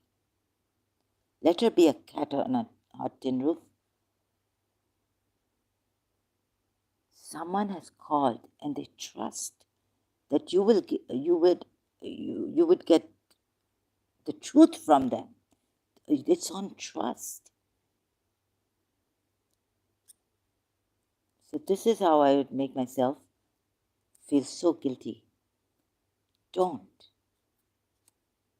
make excuses. Even though it would be not so polite at that time. No, break their heart.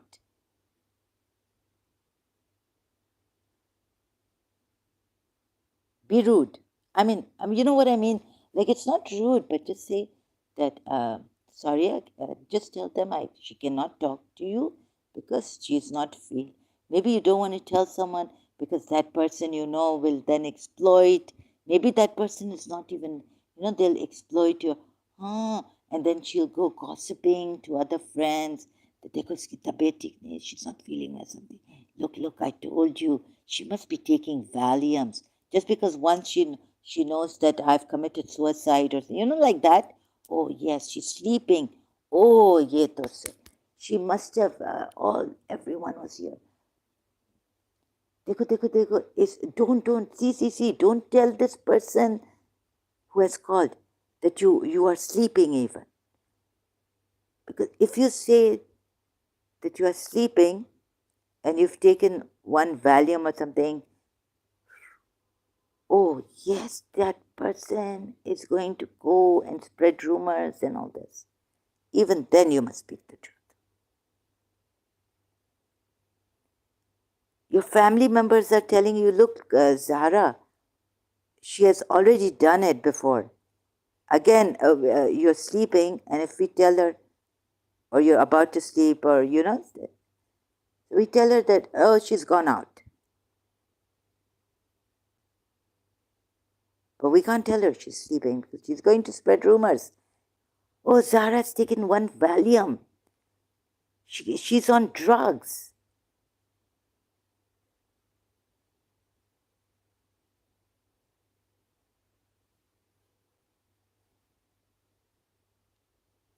Okay, like this, so this is the problem. But no. For you, your evil. For me, my good. Whatever I do, for me, my religion. For you, your religion. For you. So, no. I would speak the truth. I would still not make an excuse.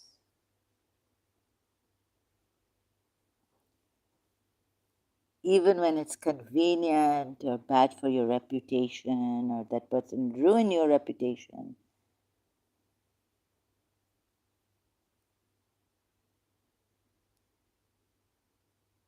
Right? Maybe you won't find a job. Keep it on God, but speak the truth. Because that person, you see, you, at least if whether they realize or not, gossip mongers, they don't realize the value of truth. That on trust, they're asking your home people, can I speak to Zahra? Where is she? Someone has trusted you. Even though they may lie and they may spread rumors and whatever. But your duty is that you need to tell them the truth and not make an excuse or lie to them. You understand, someone trusts you, that's why they will ask. But maybe for other reasons also. But no, your duty is someone asks you a question. And so I kept saying this to myself and learning until I relaxed myself when I was in St. Joseph's College. Before going to St. Joseph's College, joining, before that I was very strict with myself. Yes, Mr. Saw was right. You know, Zahra, I would give myself these wise cracks. Always speak the truth. If your mother today, you're coming and you haven't told her, but if she asks you, who have you gone out? Where did you go? If you better tell her the truth.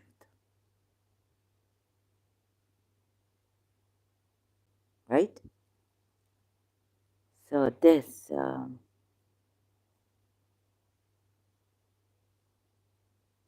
because someone trusts you to ask you, don't betray their trust. What does Imam Ali say? People may betray your trust, but don't betray their trust. The trust that another has put in you. I don't know where Imam Ali got that from. So I say, even the one who keeps betraying your trust, don't betray their trust. That's, like when I went mad, some secrets came out and things came out.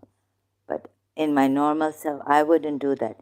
Like, Imam Ali says, get the person angry and see how he treats you. Get your friend angry and see if he treats you with fairness and justice. So everything now I say goes against me, because since someone has been like wanting me to go bad and many, many things like that. But I used to give myself these wisecracks, really honestly telling myself in my earlier years, always do this. Even if someone betrays your trust, you don't have to be shaken. Even if it's your close friend. Like what Jesus Christ said. Someone asks you for your coat, give them your cloak. Or someone asks you for your cloak, give them your coat too.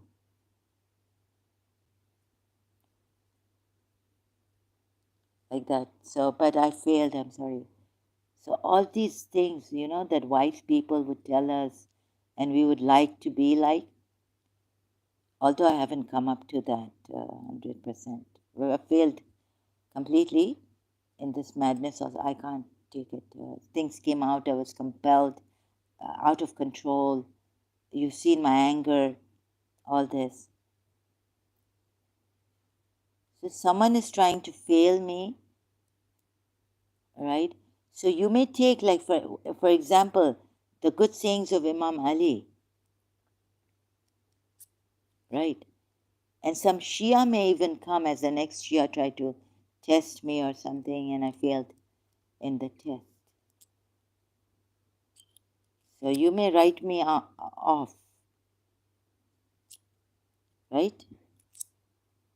Due to my behavior, recent behavior also. But please forget about me. Like, I don't know why I don't even listen to myself, I told the principal. My other part. This is too good. Speak the truth.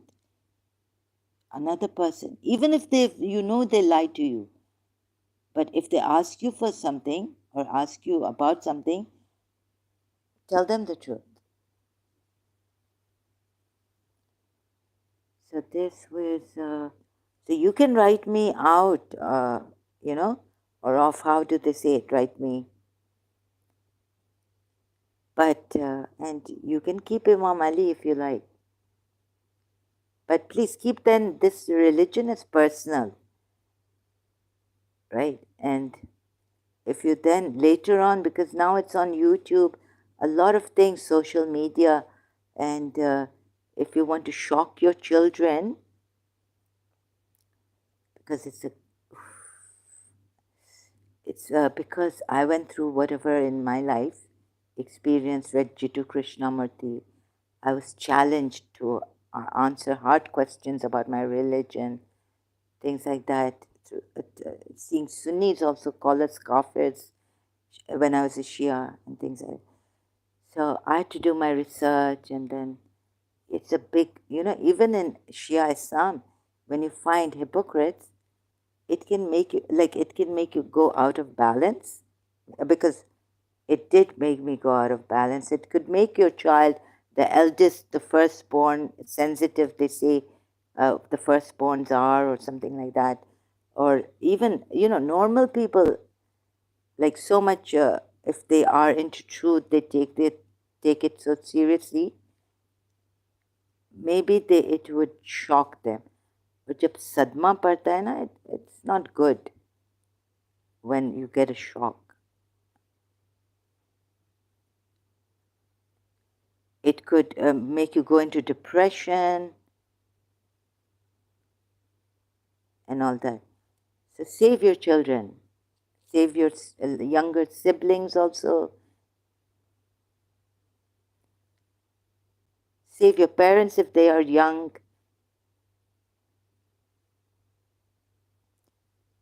Right? When there's time. Because this ex-Muslim is going to spread. And I don't think people should be killed for apostasy, punished in any way, even.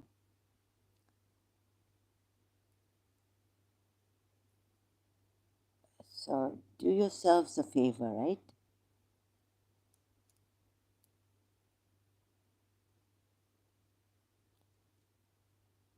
If not for the truth's sake.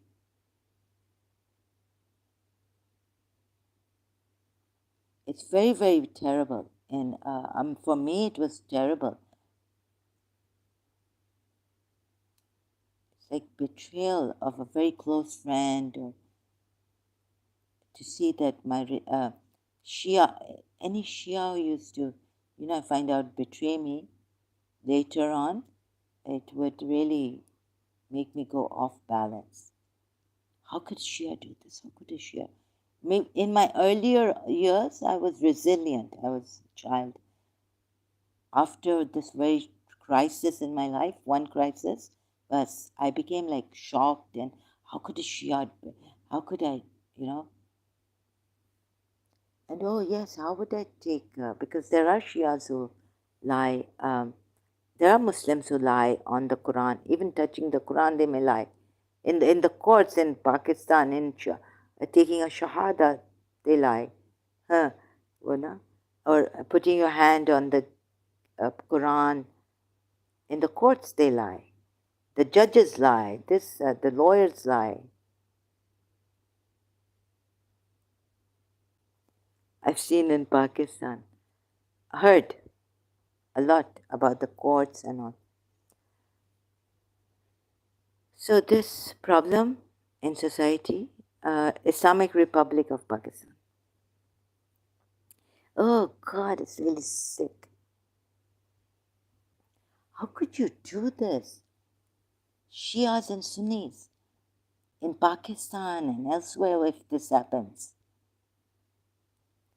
on Shahada in the court,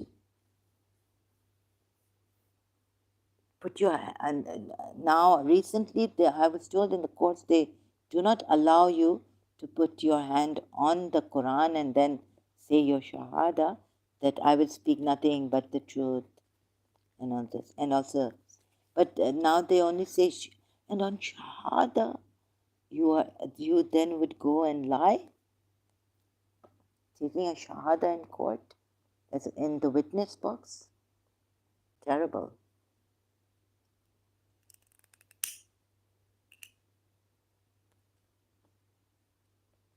So this is it's really terrible for the children. So what I wanted and what I became, what I wanted to be, a good person, beneficial for the society.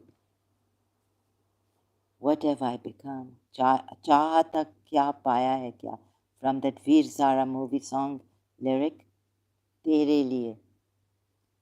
So please,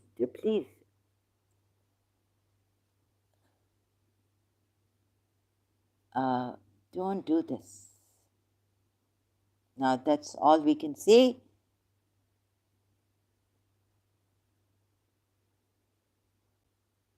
What can we do? I tried my best to be a good person, to be truthful, what Mr. Saw wanted me to be. And truth is, the value for truth.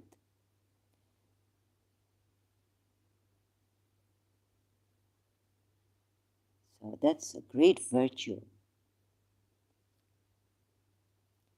Okay, and what else is there? Let's see, I can't even speak properly. So these are, so that's why now, after having given you Quran ayats from Quran ayats, evidences, very simple evidences, that I had to go into detail and go through the Shia side and Sunni side and unprepared. And in this condition, sorry, I could not prepare properly. My English deteriorating.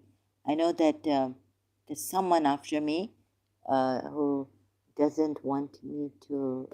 This thing on my lips now. It's bothering me. So I got. Sorry, I have to rest. Do some mantra or something. Some qigong breathing. I don't know what this is. Please first take permission, jinn or whoever you are, before you come on my lips.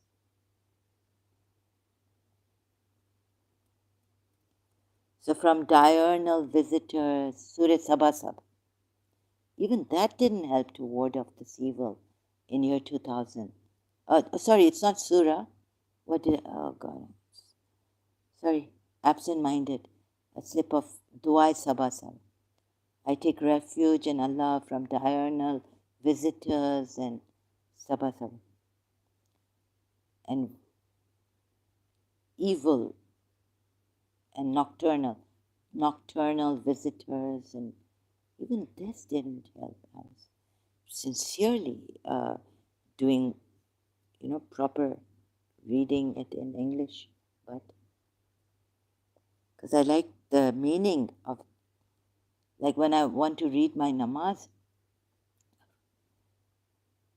like someone was telling me, these Christians, at least they know what they're praying. They have their prayers in English. I know Arabic, but Arabic is not someone's, even though they knew Arabic in childhood, they said, we pray namaz. I mean, now she's very, very old. But we don't understand. Like we went to Hajj, for Hajj. We prayed, but I mean, they used to know Arabic. Anyways, so, but still, like we want to pray in our language, we can't. Because they've told us that Quran and Arabic has that certain healing and all this, also that, and you have to do it in Arabic to get the healing. And we pray our namaz in Arabic, right? So we like part of the times, like our minds are going somewhere else. But if I understood it, if it was in my mother tongue, everyday tongue, that, or in English, I would at least understand what I'm reciting. I have to pay attention, to the Arabic word. It doesn't come to me like my mother tongue.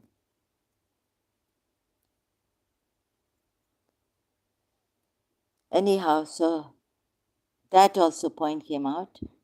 And but in English translation, to understand, nocturnal and diurnal visitors, except those visitors that visit by your permission, beneficence, Allah. These du'as also backfired.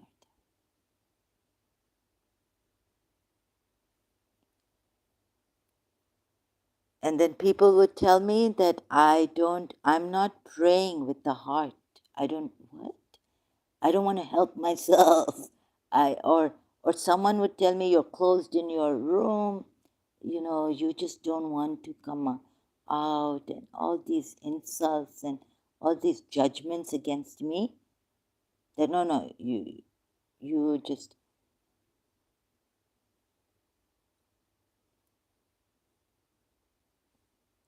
all these judgments against me also. No, I can tell you there, the people don't want to suffer. But if we say we don't want to suffer, they'll say, no, suffering is there, pain is there. This is a challenge. Ahlul Bayt went through that. And then if we pray for relief, they say that,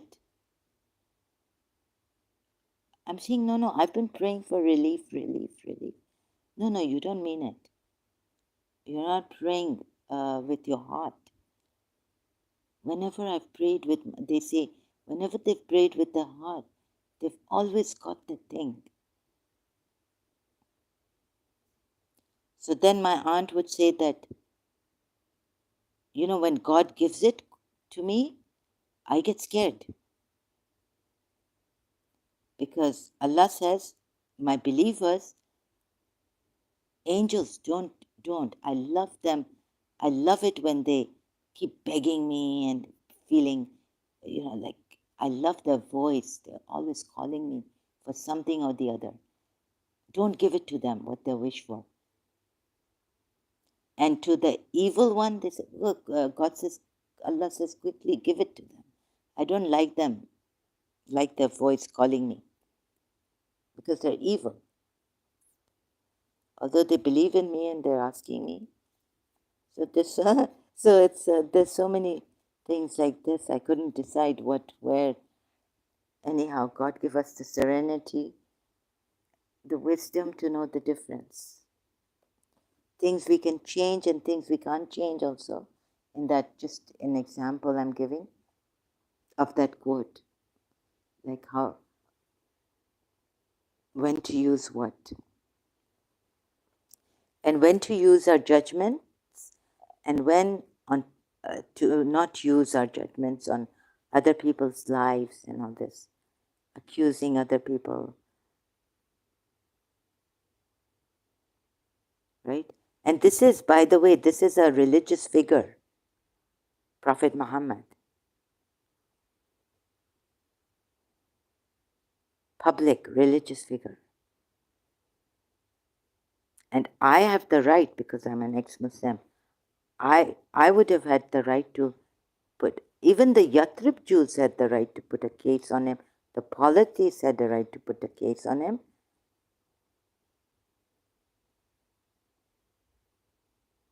You see?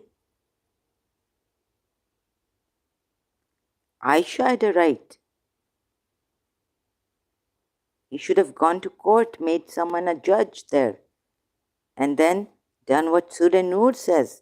If the husband accuses the wife, because the Sunni hadith shows that he believes in the rumors. So why shouldn't he do what in Surah Nur a husband should do? Even as a prophet, he's a husband of Aisha. And then the believers are told, no, what is? So the Shias would reject that hadith, that Sunni hadith. But I give you the reason why I took that Sunni hadith.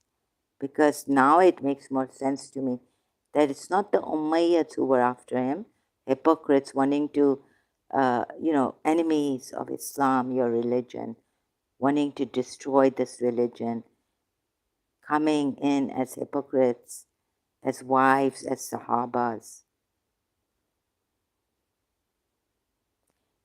It's actually him. So where shall I go back to? Shall I go back to this omission?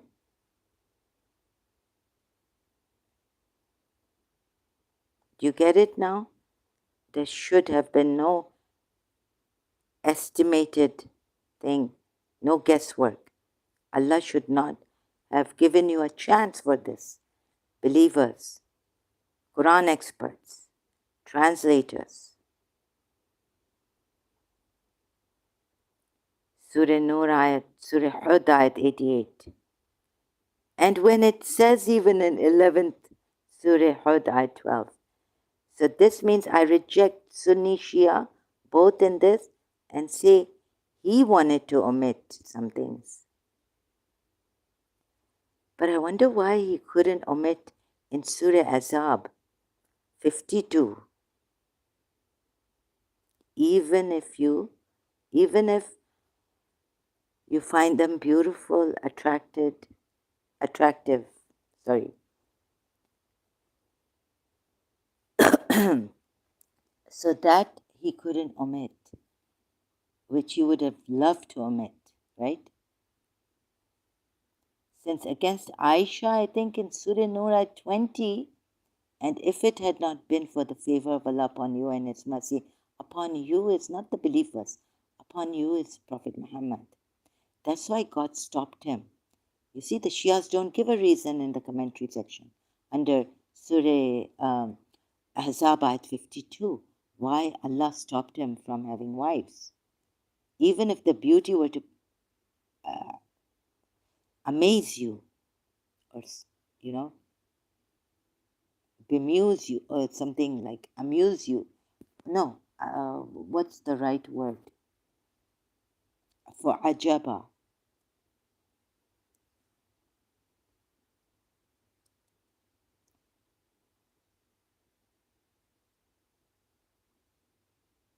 Then I had to take the Sunni hadith. The answer for Surah Azab ayat 52, why Allah had to stop him from marrying more women, although he's allowed to marry what his right hands possess. I didn't get it in the Shia hadith, Shia tafsir on that ayat. So I had to go to Sunni. So then what happened? Sunnis gave me an answer, but I had to also weigh that answer. And then I had to do my own research on that Aisha's, taking the Sunni hadith, then I had to do more research on that. Political grasp, your video sound is low and slow. Your live video is buffering too slow. Do you have slow internet speed? No, it's maybe yours is. Mine is not buffering here. Sorry. Political grasp. Sorry, I don't see because I'm on another tab watching the live chat, and this other tab is not buffering here. Anyways, I need to leave now.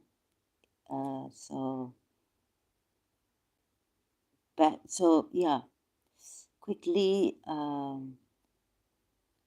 Sorry, political grasp. Maybe your internet speed is slow.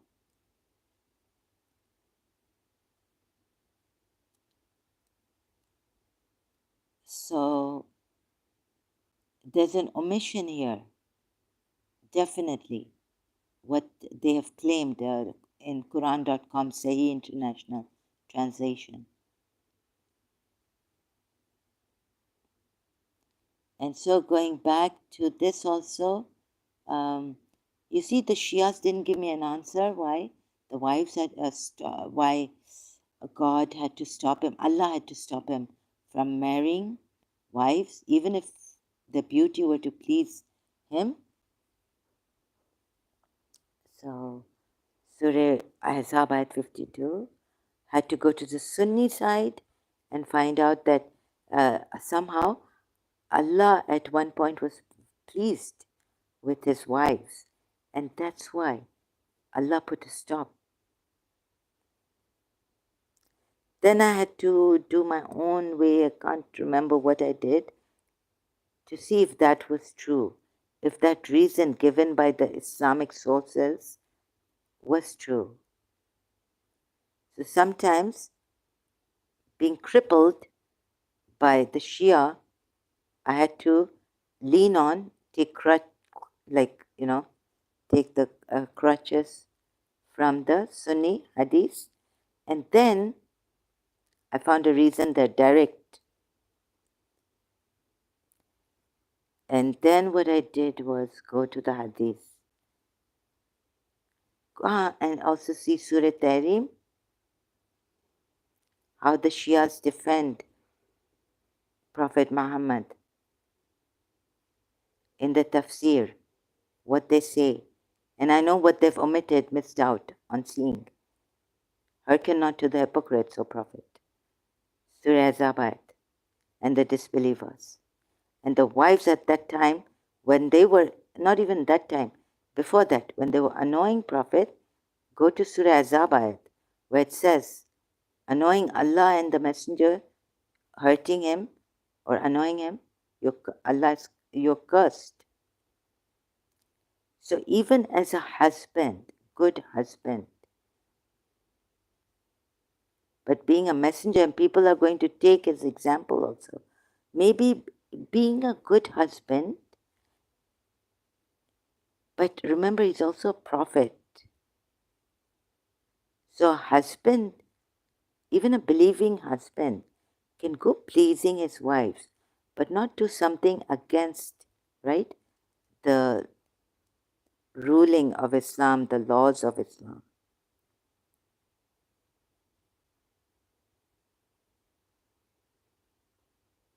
So how come this prophet was allowed to do that? And you defend this prophet. I have internet speed of, 100 Mbps. Mean I can watch 4 live streaming channel at the same time. Maybe it's yours. You need to fix your internet speed. No, my internet speed is good. It's working, it's not buffering. Political grasp. Or is it... no, mine is not. When mine is not, I'm telling you mine is not. Sorry, I'm not getting a buffering thing here. Right? No, it's working perfectly well. Sorry, I'm not getting a buffering thing here. Right? No, it's working perfectly well.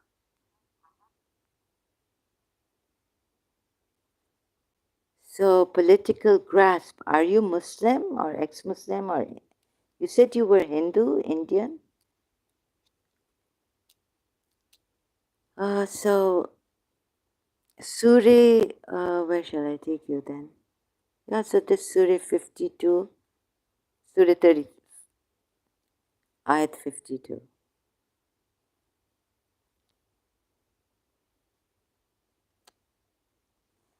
I mean, this person is, I don't know how the Shias have even, this is terrible. Bara dhoka, they've deceived us. Let me speak in Urdu a little bit now. Not lawful to you, Muhammad, or any additional women after this, nor is it for you to exchange them for other wives. even if the beauty were to please you, accept what your right hand possesses. And ever is Allah over all things an observer. So the Shias used to say, we are on justice, our 12 Imams. This is the true path. We would not go away from justice. And yet they miss out on why, the reason why Allah stopped him from marrying.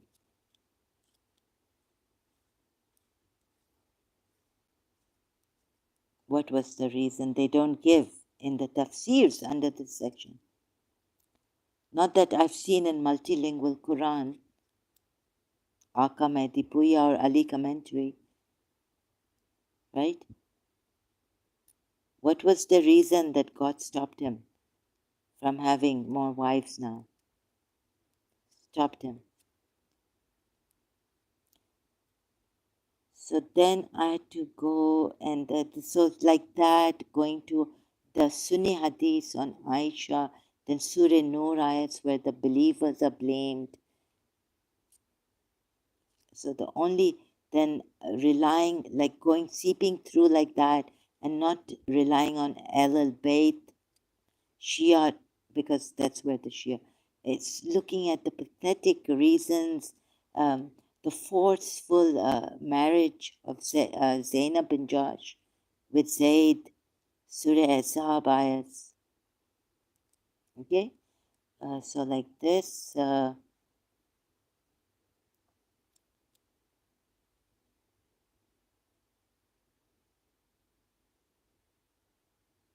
My God. So how it's a bit improved now? Now you can continue. How is your mood today? I hope you have regained your consciousness. Sorry, excuse me. What consciousness? Consciousness is always there. Political grasp, mood. How's my health?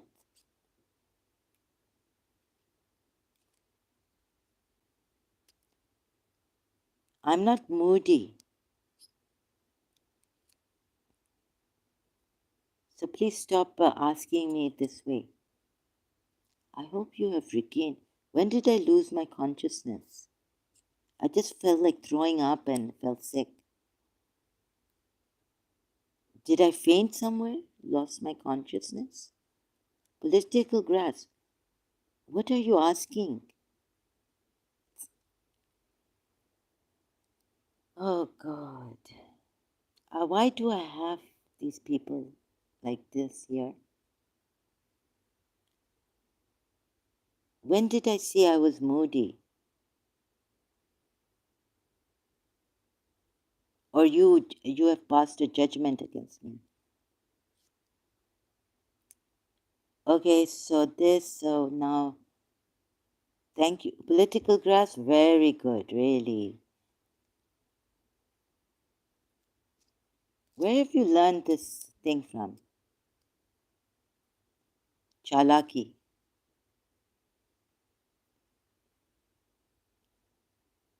Were you ever a Muslim?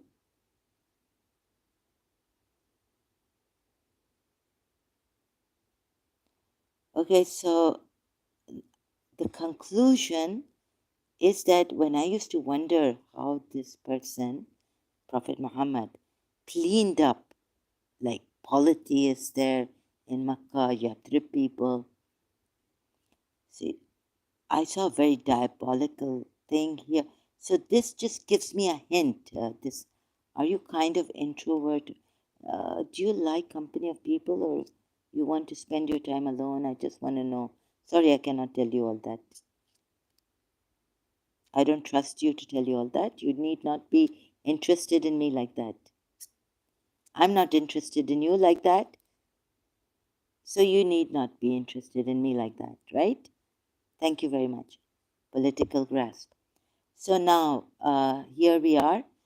In conclusion to this, it took me a little close to what kind of scheming he may have done. Like, then the inference that I made was maybe have hostages, like Huwai's daughter, since he was after women, he loved women. We are told in Surah Zabad 52, or how he defeated the Yathrib, breaking their houses, saying that Allah casts fear. Surah Hashar ayat also. So, and when we're told that these believers were divided about the hypocrites, yet they were not killed because they took. Remember, I was doing that ayat, right? Just let me check in my other notes. Where is it? Can't find it. Okay, so and I'm trying to speak like kind of low, right? Because it's quite late. So, not to disturb anyone here. Walls are quite thin and all.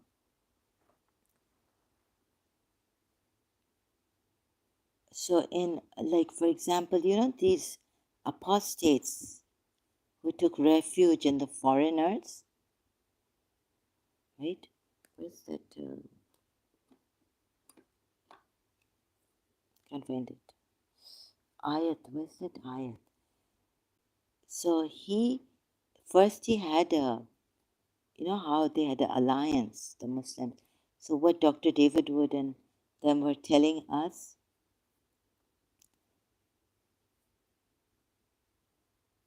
but before also, like, don't blame it on, please, when I say, one thing I need to point out is Ghalib Kamal or Haris Sultan, I give to Urdu people.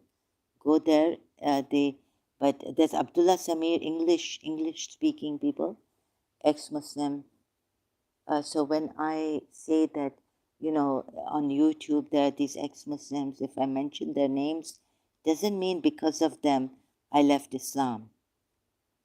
I left Islam doing my own research and not being satisfied with the Quran ayats and the tafsirs, both Sunni Shia, right? So that. So now, okay, back to that verse. So please don't think it's if I say something like Dr. David Wood. Actually, I need help by the ex-Muslims to help me further in this, to explain, to give me the eloquence, to help me for this, right?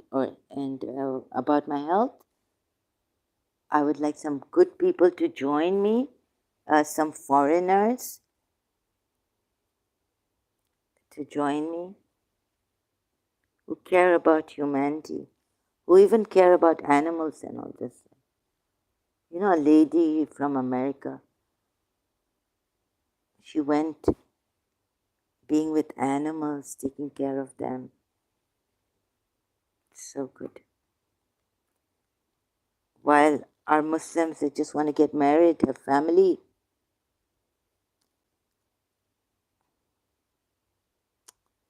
What am I doing? So, yeah, I would like some good people here, some good support. Also, yes, and ex-Muslims, I sought them out because I needed more help on searching, is Karbala true really? I found Farid's, I was doing in Karachi also, I was searching online. Is Karbala true? I think you're moody because your mood swings quickly within span of time. You think I'm moody. Sometimes you overreact and sometimes you be cool. Sometimes you think people are your enemy, okay, and sometimes you consider them friends. Which people? That's what you think. Sorry, I don't think that way like you think.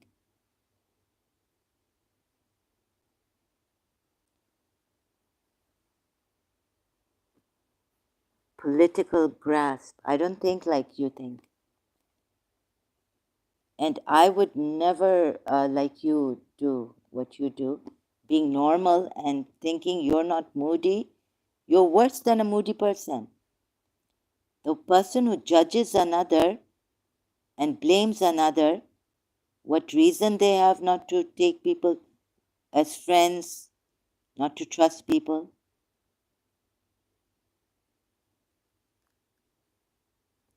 So whatever you're saying against me shows that you are worse than me.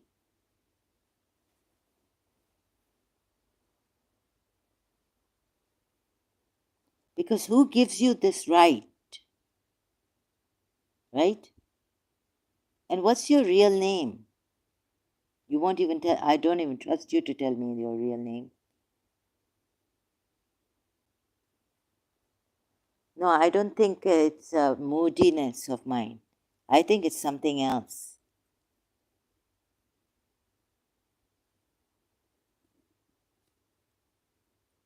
And once bitten, twice shy. Do you even trust social media to give your name here? And look at the junk I'm getting here. How you people come with no feeling for anyone, no regard, no value for anyone's condition or anything.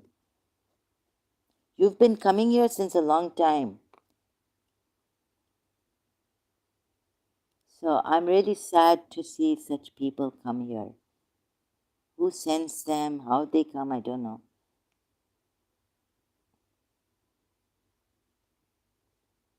So who asked for your opinion about me or your judgment? This live stream, okay, I spoke a little bit about what I wanted to be and what I became, but I didn't ask for your opinion, judgments against me. And sorry, I know what I am. I don't need your opinions even about me.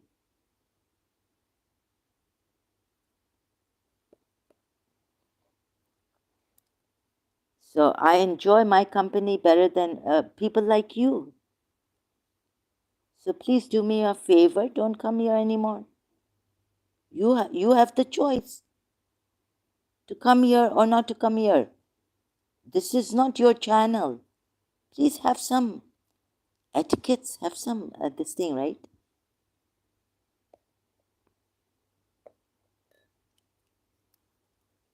And when did I lose my consciousness? What kind of a question is that? What are you saying? Political grass. And you kept going on. Are you kind of introvert or extrovert? But what do you need to know from me when I'm not interested in you? Do you have any etiquettes? Like,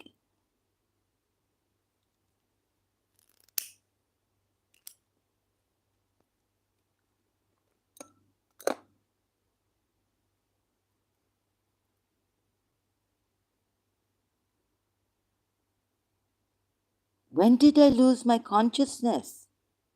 And you're going on. I'm not judging you, neither am I against you. I have just kept my opinion, what I've observed you so far. Your opinion doesn't even matter to me because it holds no truth.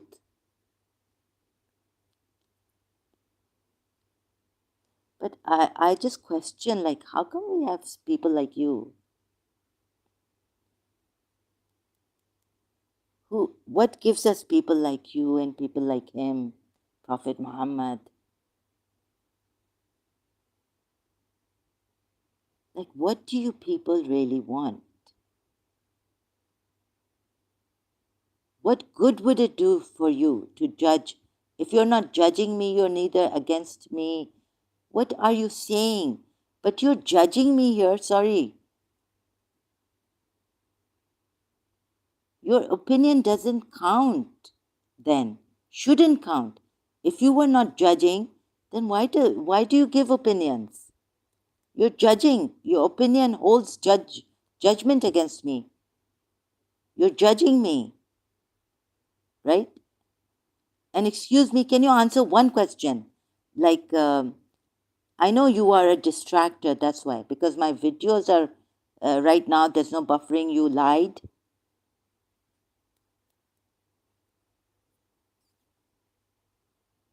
So maybe jealous or something of me.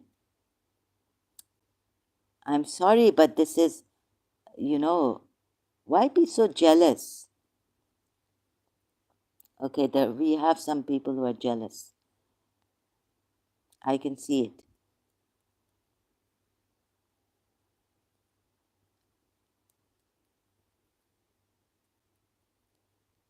I think you need to deal with your insecurity where the jealousy comes from.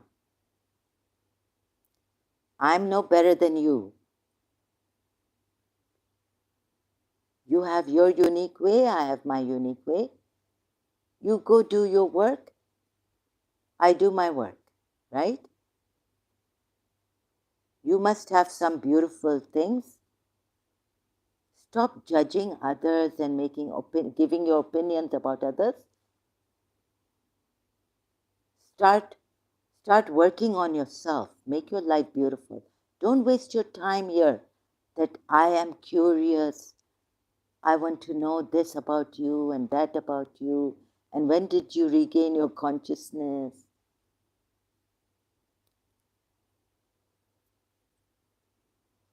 You're wasting your time, your beautiful life. You can make your life beautiful. Take this time to make your life beautiful rather than give your opinion about this person and analyzing that person. I just said my personal thing because I need to tell the people that this is what I was trying for, to be a good person. So I went personal on that publicly. I know it's not my channel, I'm just your normal viewers like others, and I'm entitled to have my opinion since you're doing public open stream about me, like my personal, am I an introvert? Okay, shouldn't I have, you can have your opinion, but why do you need to give it out here when I don't even know your true name? You know how unfair you are. It's not proper etiquettes,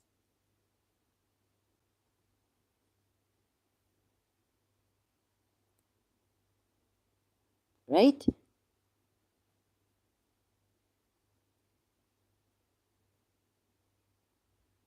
So why are you doing this? It's not right. No, it's your opinion about me, you are not entitled.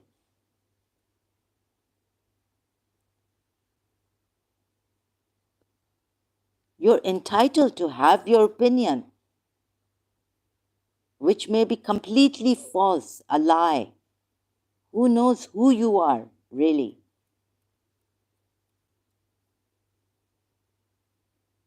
So you can use what I say here about my case, about myself. This is what I don't appreciate.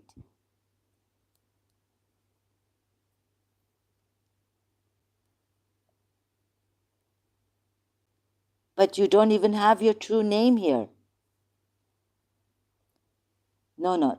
In this way, you're not entitled. Sorry, you're not entitled to give out your opinions here against me. You can hold opinions against me, but when I ask you to share them, then you can share them with me. What do you think about me? When I haven't asked you,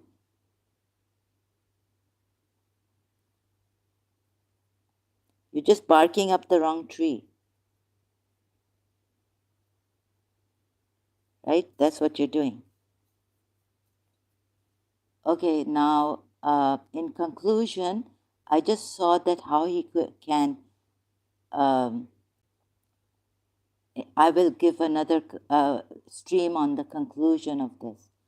Like, I saw a very diabolical person who is putting the blame on the polytheists, on the Muslim hypocrites, on the Bedouins. Yathrib people, and as for, I think I got a little close to how he destroyed using, I mean, those people knew he's misusing the Supreme Creator, but I don't know how they allowed him to do this to them, like how he could have the power. Maybe he had the power of the devil, because I'm not an atheist. Like, we're told that Satan, shaitans, devils dived for Suleiman in another ayat, and that this Allah was a hafiz of the shayateen who worked for Suleiman, Hazrat Suleiman. So I just got a glimpse of God knows what he's done here. Like, if I say anything, then if I infer from this, I don't know whether he had kept those women hostages, raped them. Before, he was really nice in Makkah or something. Didn't really seem like he was a nice person. He thought he was above everyone in Dawat-e-Ashira. When you, in retrospect, when you examine all the Quran verses, and he doesn't come up to be a true prophet, he comes up to be a terrible monster, then,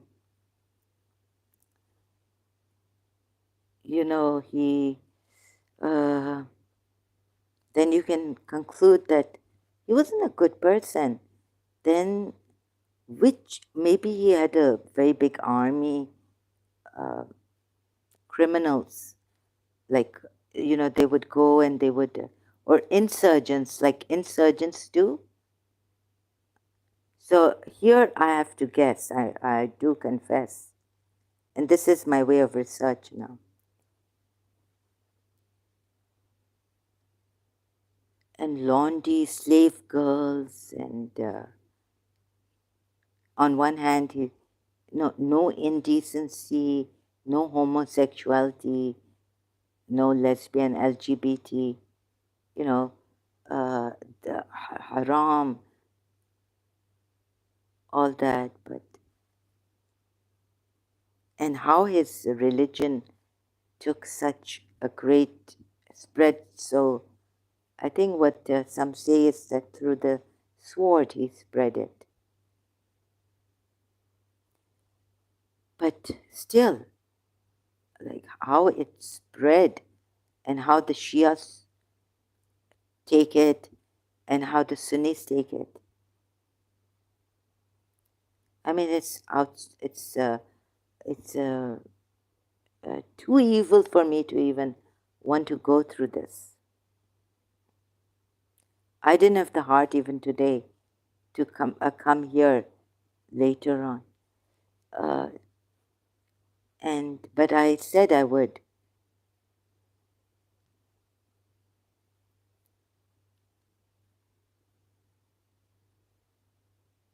So this,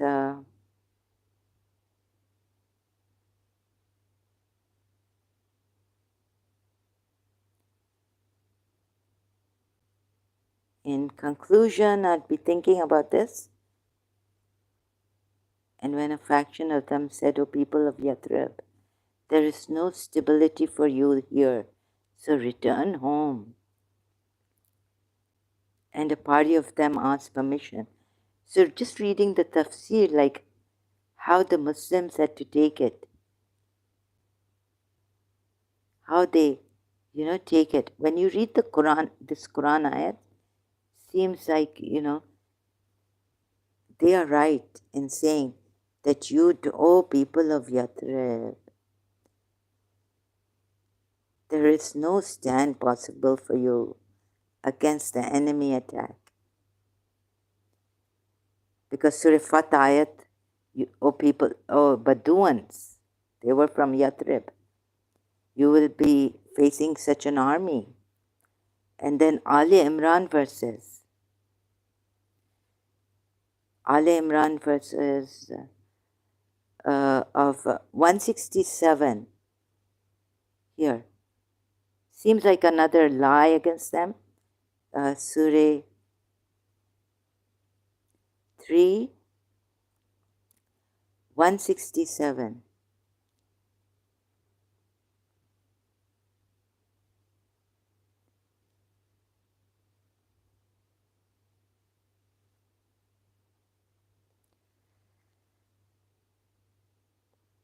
And that he might make evident those who are hypocrites, for it was said to them, come, fight in the way of Allah, or defend.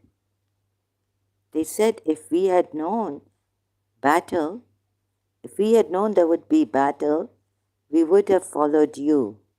They were nearer to disbelief that day than to faith, saying with their mouths what was not in their hearts. And Allah is most knowing of what they conceal. So he destroyed them, killed Surah Tawbah, and how he's put it, it's amazing hypocrite. Amazing. Yes, political grasp. Now I understand why you're less live. You've less live. Oh, okay. You've less live viewers and less subscribers because you talk rudely with everyone, like what you did to Ex-Shia. That's why people don't want to show up to your channel. Okay. Anything else?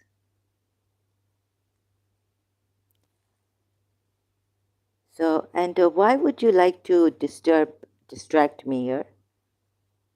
Political grasp. If you're Hindu, you said you're Indian Hindu, then why are you? I knew from the very beginning you've come to distract me because you lied about the buffering and being very slow. No, the sound is normal. Do you have slow internet speed? You're a distractor. So let's give him some attention here, or her. This sorry, no copyrights infringement intended if other videos are shown. Okay, now let's give you some attention here. I think you need, so you want attention because you don't like to see the truth about your religion. Prophet Muhammad being exposed so terribly. So you've said here, your video sound is very low and slow. Your live video is buffering too slow. Do you have slow internet speed? I have internet speed of 100. I told you it's quite normal. There's no buffering on my side. I have another tab here. It's not buffering. I have internet speed of 100. So did you lie about being a Hindu? Indian? So you are desperate to save your religion, it seems.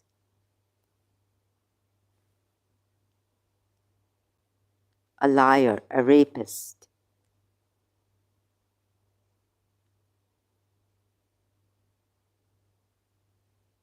Or you're just jealous. What is it, I'm wondering?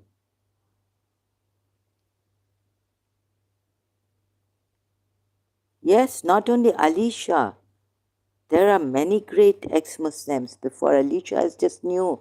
I just recently came to my, you started coming. There are many great ex-Muslims. In fact, Ex-Shia doesn't have any much. He may have even 1,000, 2,000 followers, but he doesn't give anything substantial. I did not find in his videos.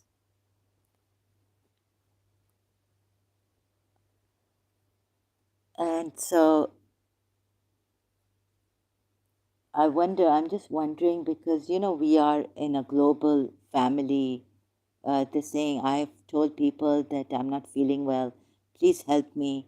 Please cooperate. Otherwise, I abuse also and think. Who would warn you against themselves? When the person is warning you, Prophet Muhammad would hardly do that and not at all do that. If you questioned him, the Sahabas questioned him. In Surah Najm, we're told, your companion is not mad, and will you dispute with him with what he saw in his heart? Fu'ad, it's written there.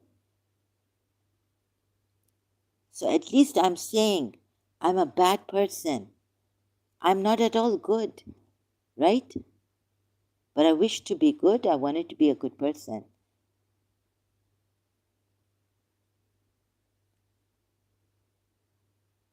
So I tried and I failed. But I'm still trying, right? So please cooperate. And you're undermining my mental illness and all this, calling it moodiness.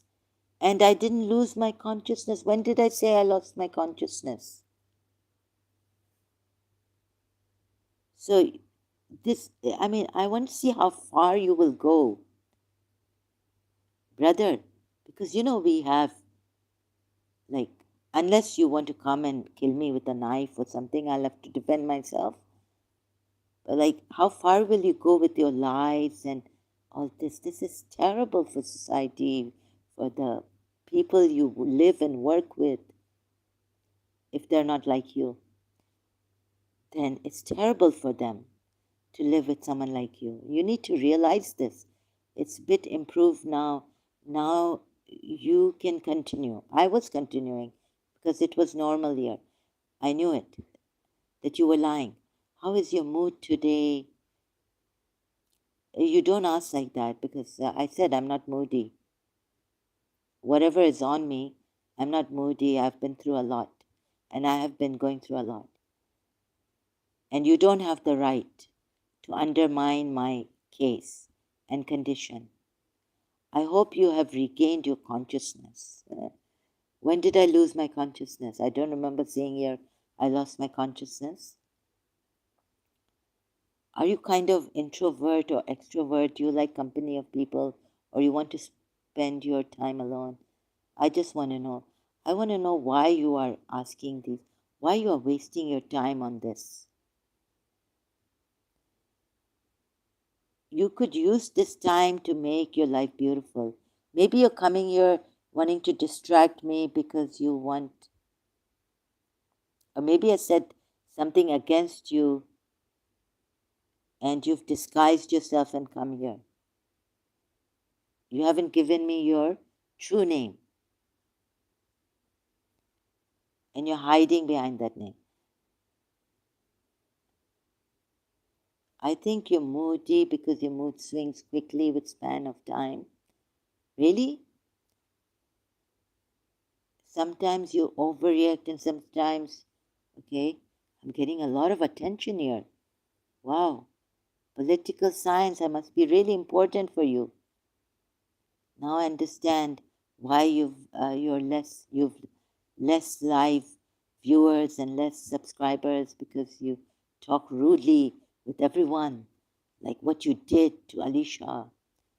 That's why people don't want to show up to your channel. Then why are you here?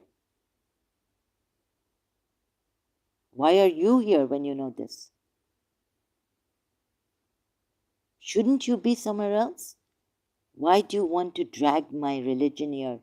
Why my religion has to do with it was look, your ownership to your religion, you don't monopolize your religion, do you? Are you the only Muslim? Wasn't I a Muslim too? What my religion has to do with my above comment? Do you hate Hindu? Are you racist? Only jihadi Muslim hate Hindu. Are you one of them? What kind of a thing is this? Look, political grasp. You should have come as an honest person in the beginning and not told me that you are a Hindu Indian. In the beginning, you made me think you're a Hindu Indian. Now you're saying, why are you doing this?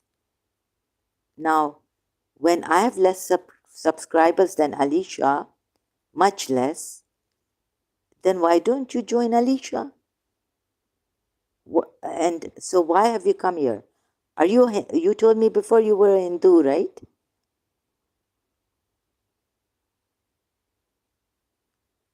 Do you hate Hindu? Now, you see, this kind of a thing Prophet Muhammad used to do.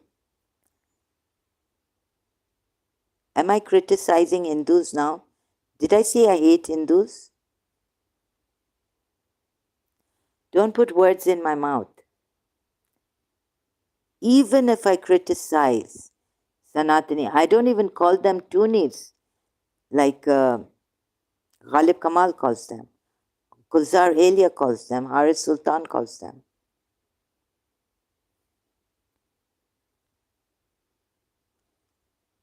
Right? Why do you want to drag my religion here? Are you Hindu? Are you racist? But what are you? I'm asking you a question. At least answer me. You've said so many things about me here. You are entitled. Now I'm just asking you.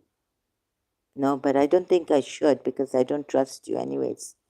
To get a trustworthy, true answer from you. Only jihadi Muslim hate Hindu. Why would I hate Hindus? Did I kill any Hindus? Did I tell people to kill Hindus or harm Hindus?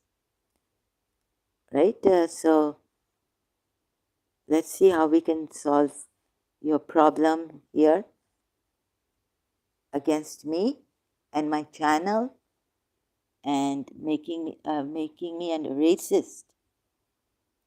No, I care for Hindus. I care for Hindustan. I used to ask my father why Allah would punish the Hindus, why even Christians, and only Ali and his followers will be triumphant.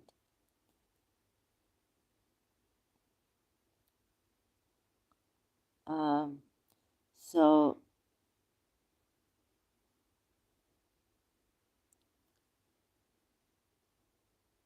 please don't give a bad name to Hindus here.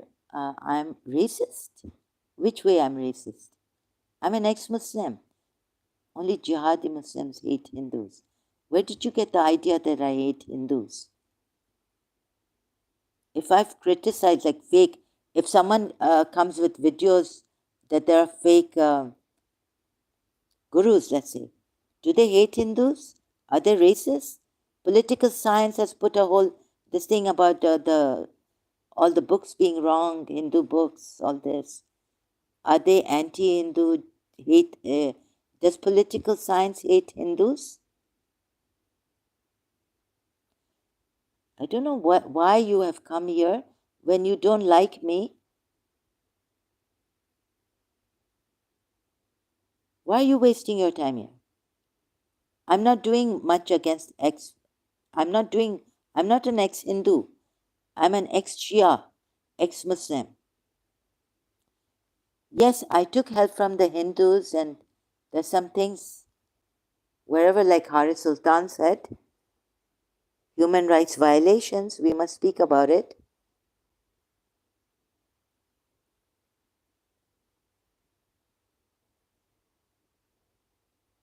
Right?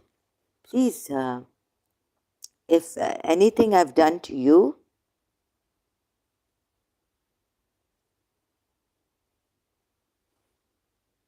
Alisha has far better subscribers. Again, using Alisha, and I don't know what. Okay, so you go and be a subscriber and viewer of Alisha. Then why do you keep coming here? What have I done to you? Then you, and he doesn't hate Hindus like how you do. When did I say I hate Hindus? A Hindu never keeps his religion above than his nation. For me, I'm Indian first. Shouldn't it be enough? My goodness. You're acting like Alisha. Talking like Alisha. Okay, I don't think you want to hear, but you are here to hear about this, where your religion is going with this.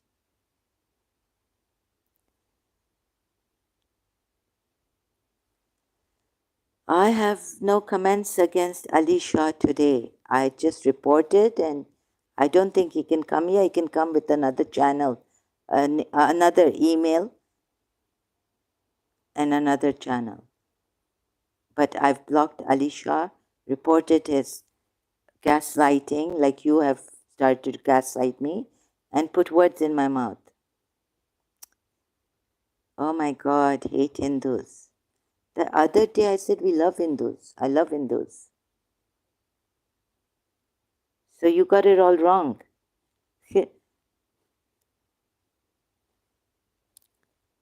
Like I should have said I care, because I don't even say I love Muslims.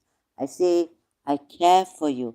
Love is very love. When you love someone, I feel it's not like I love ice cream. I love this. Love is when you love someone, you give your life for that person, right? You live and die for that person, but not killing someone. Not killing someone. You live and you die, not by killing for Prophet Muhammad, killing, blasphemy on that. So no, I don't hate Hindus, but if there is something, some problem I have on human rights, which needs attention, which needs to be addressed, which I feel taking Hindu help, Guru's help, then I will come and complain, and I do come and complain. Against 3M, against Paramahamsa Vishwananda.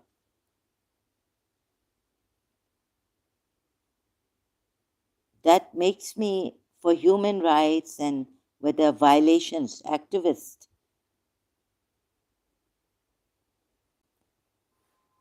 That does not mean, I don't know where you're putting these words in my mouth.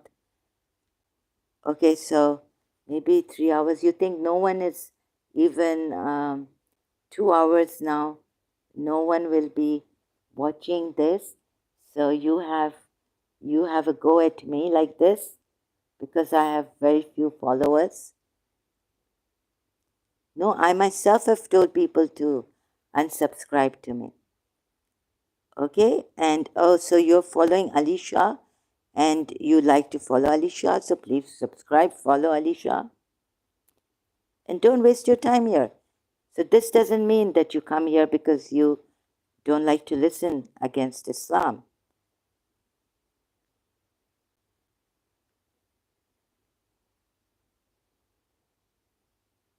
I would appreciate it if you would be honest with me.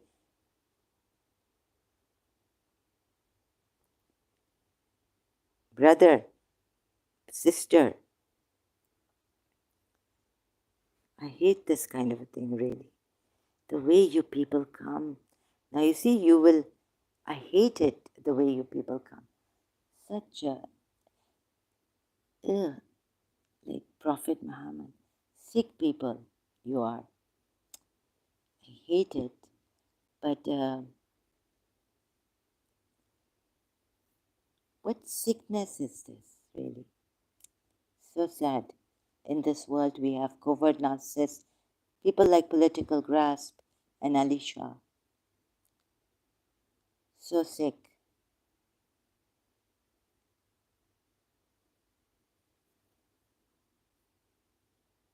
Because Ali Shah can't do what I'm doing.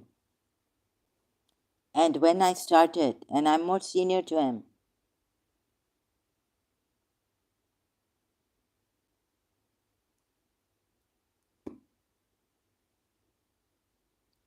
because he's just left his religion because he was looking for God or something, some weird, like, general thing. Not imams. I mean, I've taken every imam and said something, maybe like that. Didn't you say before that you would never allow any Hindu to come your channel, including Pakistani? Yes, because I don't want, no, not allowing. I would prefer Hindu. That doesn't mean that I hate the Hindus. Now you see, you're an extreme case. You're an extremist. And you want to spread these misunderstandings and hate against me. You're a You're one of a kind, like Ex-Shia in gaslighting and lying. You're like Ex-Shia. Like, we can't even complain because you see, right now you've got my attention. You're not abusing. But if someone abused, I could report that. But you're doing it in such a clever, cunning manner here that I can't report your gaslighting and covert narcissist ways. That the way covert narcissists come. Didn't you say before? Did I say that's hate? What's the definition of hating Hindus? Didn't you say before that you would never allow any Hindu to come your channel, including Pakistanis? Why did you say this? You have prejudice towards Hindus and gurus? Pakistani? Because I left Pakistan seeking refuge elsewhere, where? In my father's country, from Pakistanis. What does it have to do with prejudice towards Hindus and gurus?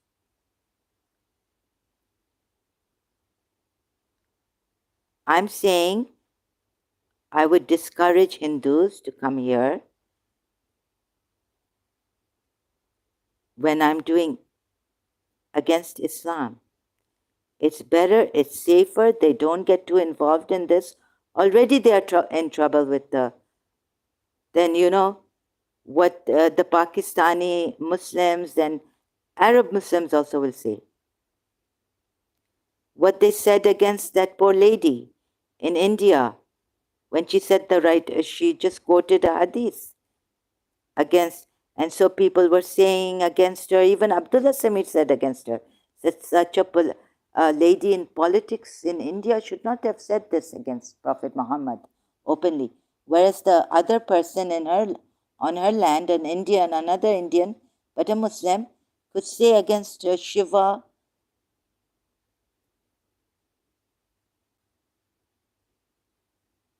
their gods.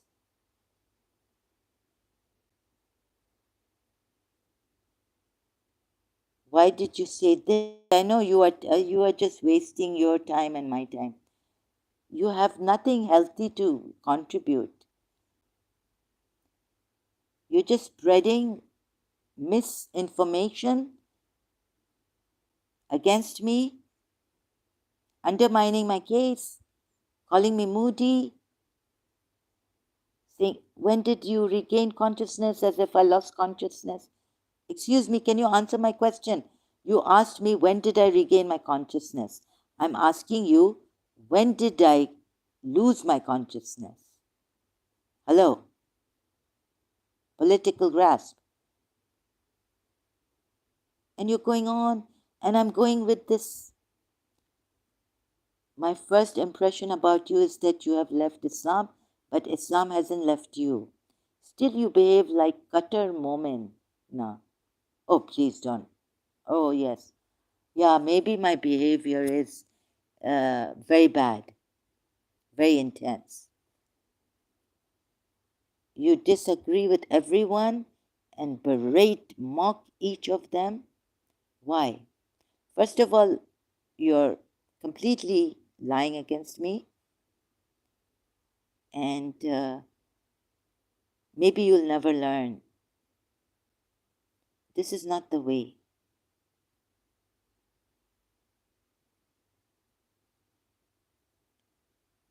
Mock whom?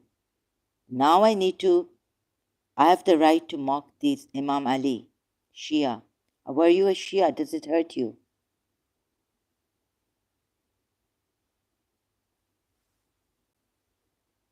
Berate? No, actually, because I have little strength, and someone who wants me long time ago, jealous of my parents, have done something on me. I don't know. That we can't talk in normal tone. Sometimes it gets too much. Sometimes I can't take the feeling of being betrayed by Prophet Muhammad and his evil Ahlul Bayt like him. liars, right? His evil progeny, his lying Fatima daughter, his greedy daughter Fatima. And of course, they put my heart in this. So I said that as an activist, this is not right. This religion has done a damage to us, emotional damage, psychological damage. So I said on Facebook also that I have a case against Prophet Muhammad. Okay? But no one could bring a case against Prophet. Not even his wife could do it. She set up rumors against her and put it on someone else. Made her cry for a month. Didn't even care. Nervous shock, what is? You people don't know? Guessing that you're lying to me and that you are a Shia Muslim.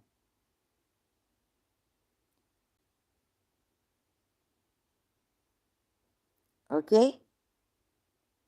Fadak, Fatima went for Fadak. Fighting, Abu Bakr took it.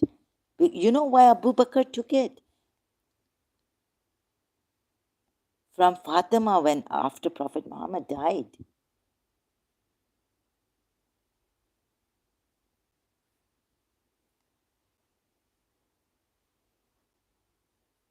So now I laugh at these people. Sometimes I laugh because I crack up. What do you expect me to do? Remain normal? The emotional investment in this religion. My mother went away. Excuse me, as a Shia. She was so disturbed there. Okay?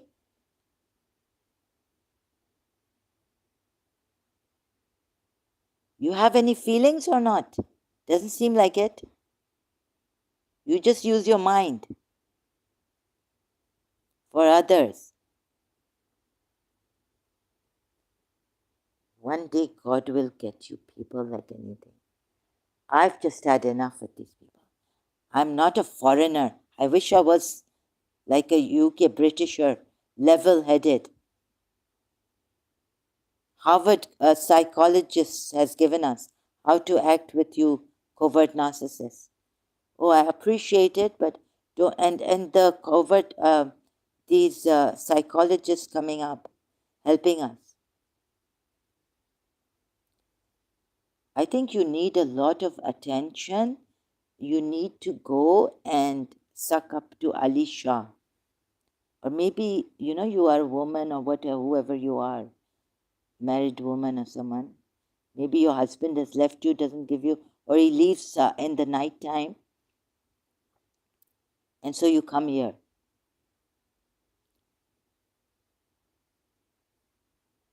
Right?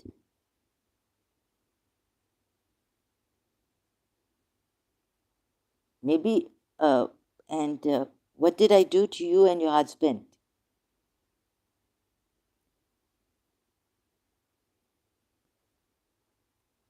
So you go to Ali Shah, right? Now you've had your say. Have you had your say against me?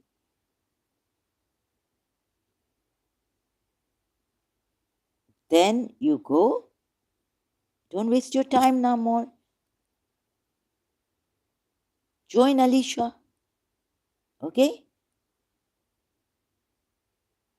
If I say you are not welcome here, would I be anti-covert narcissists and anti-gaslighters? Regain consciousness meant not what you understood. I asked it because you complained about mental health issue on your life. So, on your last stream, I meant to ask, have you regained your mental composure? Mental composure? Why would you care about that? I cannot tell. I can't answer you that.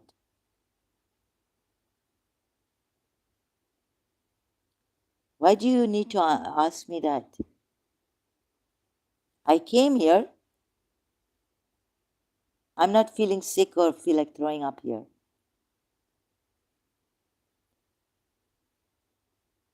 Oh, brother or sister, please, I beg you, leave me.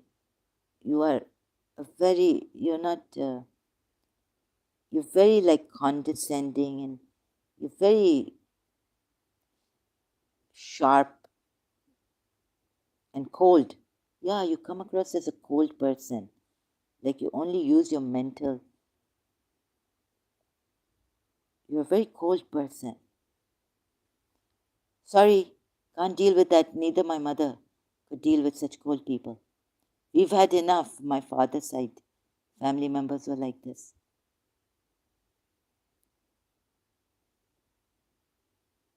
Okay?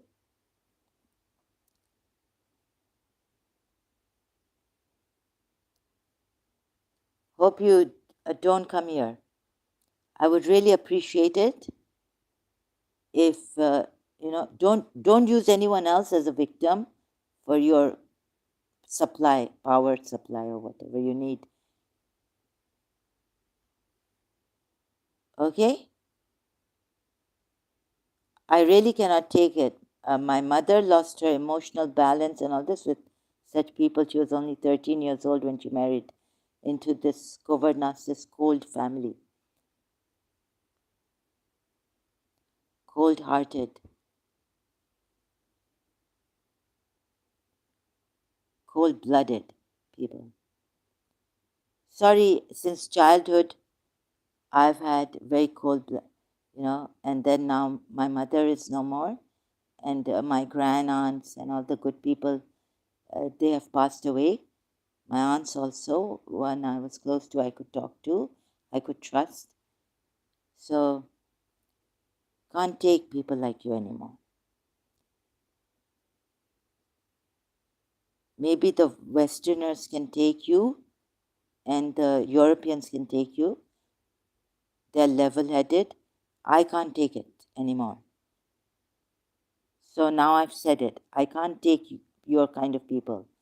So you go with Alisha much more. Your style and your coldness.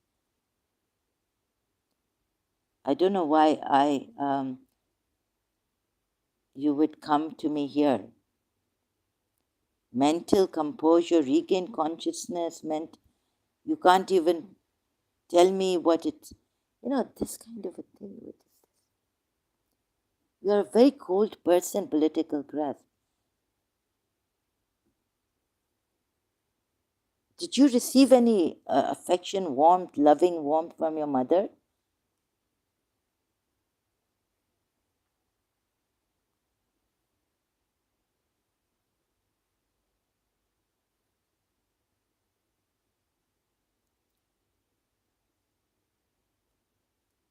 God knows, a psychologist. I need a psychologist. Or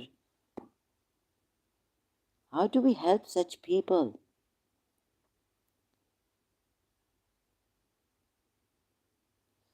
So it's a shame we have them here in this world.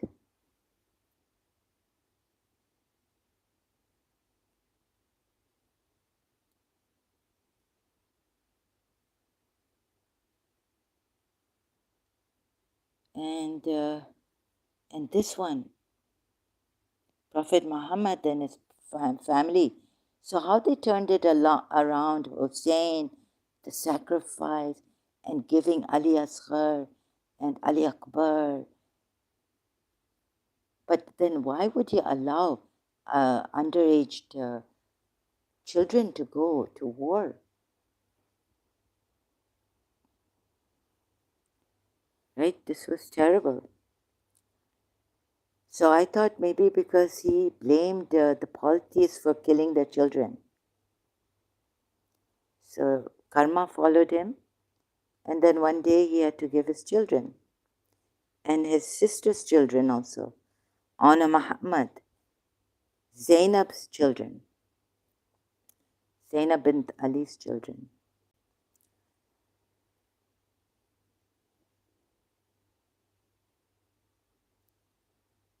So, this is a terrible, pathetic book, Quran, to study. I mean, as religion, no, but to study it and to understand the most dirtiest political religious leader, a religious leader that uses the dirtiest politics ever to set Makkan politics against Yathrib politics, what he did that they couldn't help them, and then saying that these infidels could never help. They say we will go with you if you are exiled or evicted from Yathrib, Medina, but they never would. They say things which they don't mean. They're hypocrites. Surah Ashar ayat.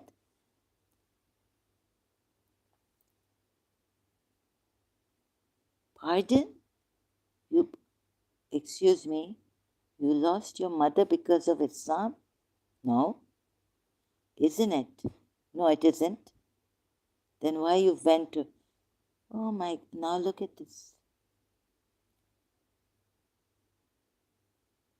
Then why you vent your frustration on me or on Hindus? Pardon? No, then why are you like this with me?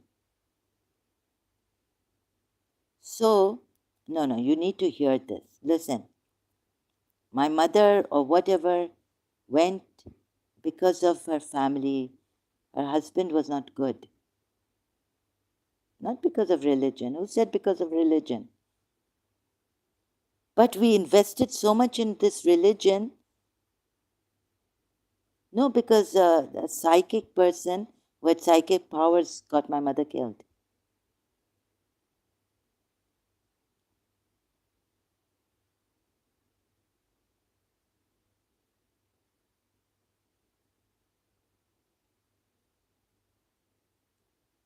Your knowledge and that Islam is against humanity. If I could first have to do my research, how could I just go and say Islam is against humanity?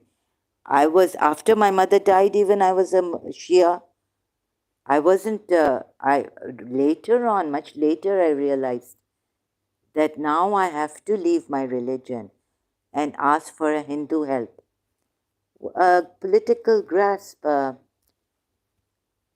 I really wouldn't take you as a friend, right? You are such a sick person, to tell you the truth, honestly. To even answer you is a waste of time. You are like Alicia so much. And you are a sick person also, like Alicia.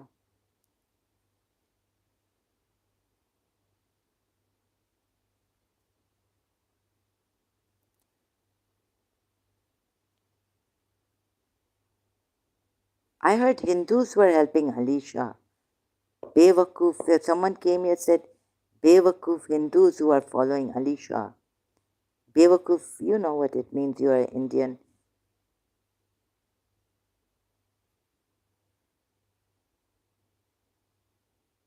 So why don't you go and ask these questions to Ghalib Kamal, who call Hindus, you Hindus Sunnis? And why don't you go ask Haris Sultan also? Your level, are they your level or are you below them? They have many followers, many subscribers. Ali Shah cannot dream of having. Neither has he made any much difference that I've known about.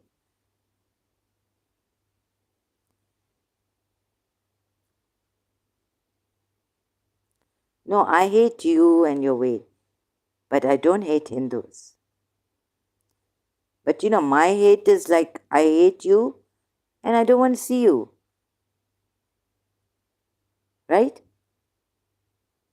I never generalize. With Sunnis, I never generalized. They were killing Shias when I was a Shia in Pakistan. My principal is Sunni. I loved her. I could die without her. Couldn't breathe without her. Did I go saying that we hate Sunnis in Pakistan? No, no. I was doing Bibi Asia's case. I joined Facebook. But my brother's friend, someone told me that you better not even talk. And he was a Sunni, that poor guy. He said, our extremists, they will kill you. So that poor Sunni guy, my brother's friend, warned me not to even think of joining or talking about Asia Bibi being in Karachi on Facebook. Now, where do I hate? Where do I hate all Sunnis? Because this Sunni, that Sunni, whatever Sunni. I love Sunnis.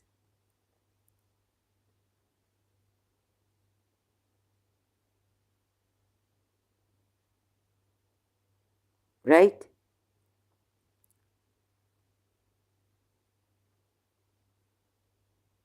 Salahuddin came. I shouted at him this, that. He's never said things like you have said. I've never shouted at you. Not that I know of, but if you come as Alicia or someone, I don't know. If you came as Alicia.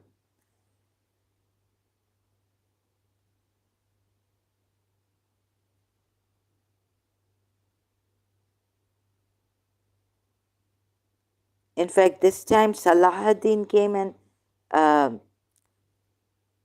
helped me against, it was quite nice. It was really, he was a hero. But see how these Arabs are so, well, diplomatically, like very nicely. They didn't have to go into that intense. Made me miss my principal that day. Like how to deal with someone who's gaslighting you, and he said so many things. Although I also, because of my madness and all this, I can't trust, and then I get a, that's what the lady said I would do, flip against people.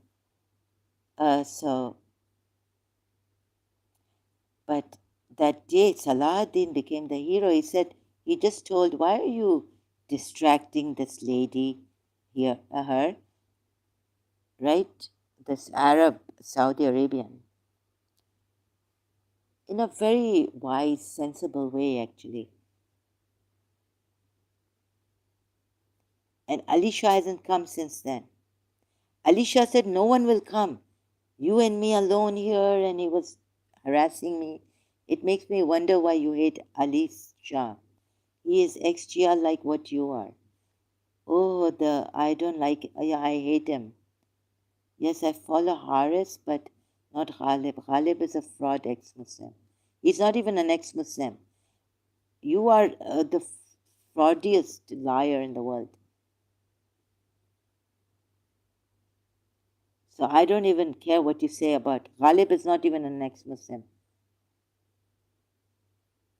Better than Ghalib or Abdullah Samir.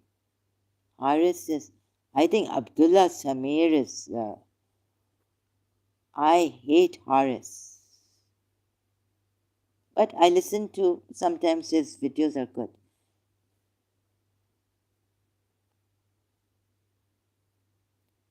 And I hate Alicia, that he's like you, cold and cunning. But you people will not abuse. You people will not lose your cool. You see, this is what we are told. Covert narcissists, psychopaths don't lose their cool. You can look very good. Actually, people like you make us want to abuse.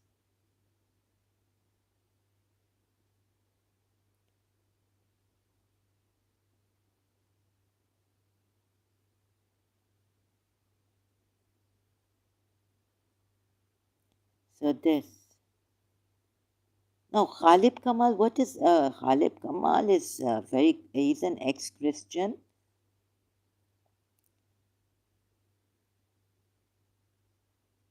Khalib Kamal is a great, great person. Before I criticized him, I didn't believe in him. Then he was not even an ex-Muslim. But he's a great person. Better than Haris Sultan. Abdullah Samir was the best. He's very down to earth, Abdullah Sami. Ghalib Kamal, first, I didn't know why he had to talk, but now I understand why he had to talk to the Muslims like that in the beginning. I was like, what is this? Because the Muslims are asking for such a thing. They won't understand. Like you here.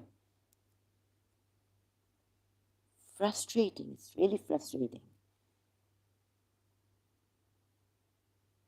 So, how much more time do you need forcing me to be here with a dirty person like you? Cold and dirty. Huh? How sick can you be? Let's see how long it will take for you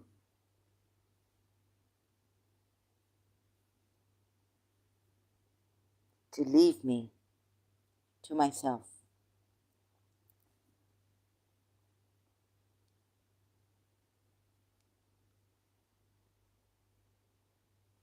Because I'm not interested in you at all.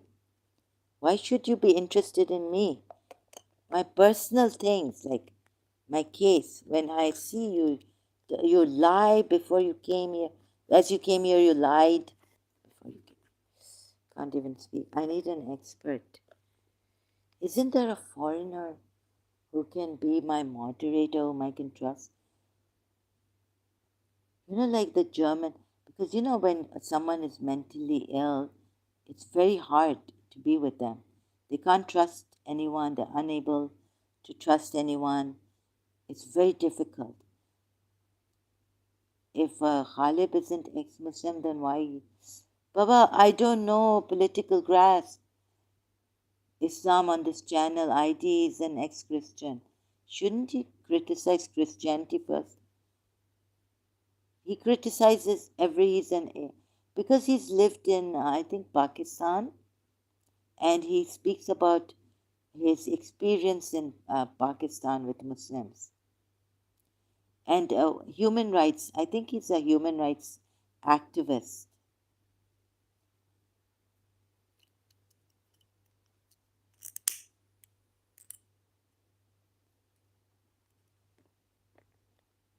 So the violations of human rights and what Islam has done, he says about that.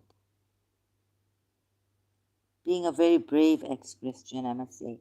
If he was in Pakistan, a Muslim, he would have been, God knows what would have happened to him.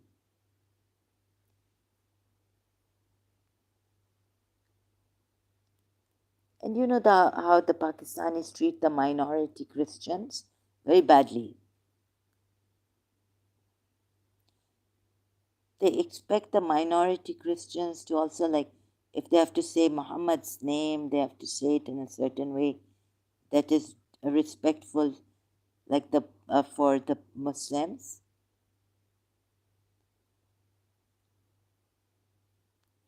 Otherwise, they would call it blasphemy. They can't even share glass of water. So Ghalib Kamal, please, you have no right to talk about Ghalib Kamal and ask me. Go and ask Ghalib Kamal. Now, why are you so putting me in this position where I have to, that poor Ghalib Bhai,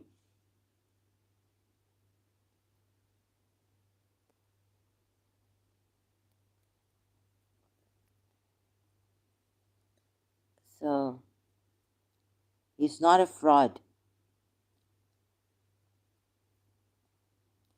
Please, now I've had enough of you are like your Prophet Muhammad.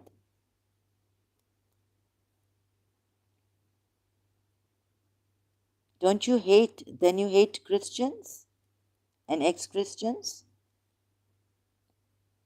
Talking about Ghalib Kamal like this seems that you hate atheists and Christians.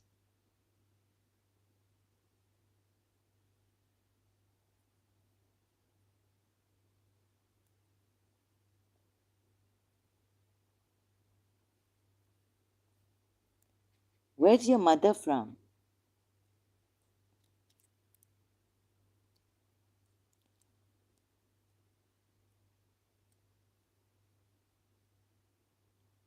How cold she's brought you up to be.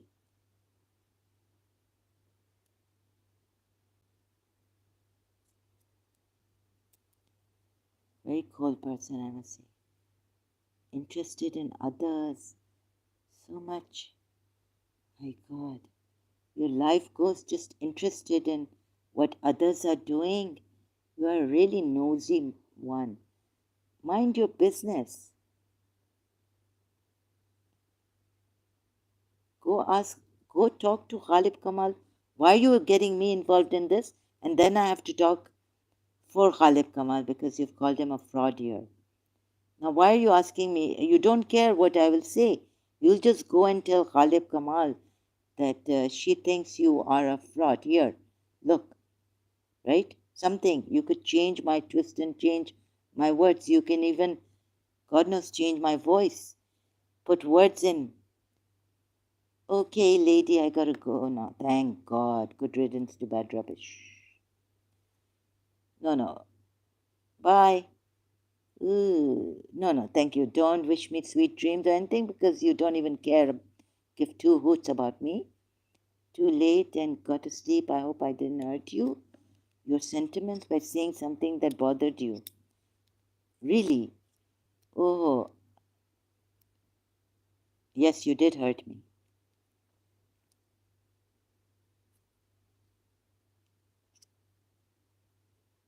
Good night. No, I don't need to have any. I don't believe in sweet dreams or anything of that sort that you give to me.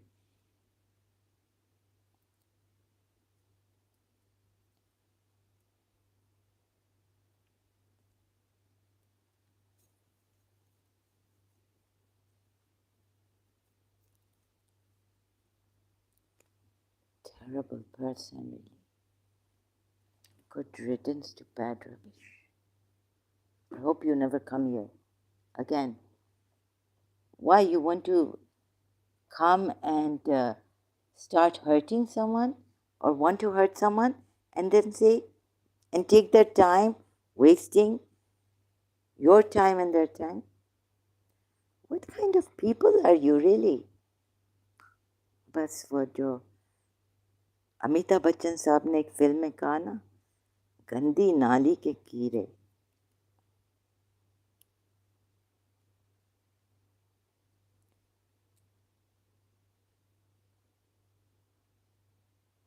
I hope.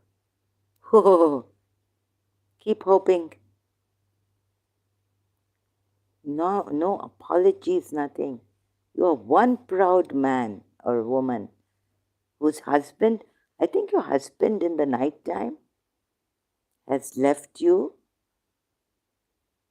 and you come here like this. You're not in India. I don't think you're in India. You were also jealous of me and Nanga, right?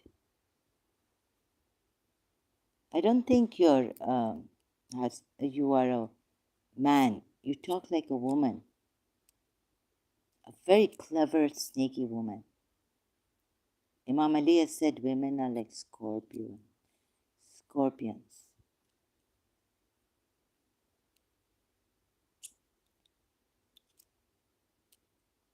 You actually are like you're like a wicked woman, political grasp, jealous. In the end, I hope you can hope all you wish. But if you disturb the person, what sweet dreams will they get? Probably see a wicked woman like you come in their dream. So this wishing giving a nightmare and then wishing them sweet dreams. Oh God, boy, you are a sick woman, I tell you. You need help. You are a very jealous woman. I hope you get help.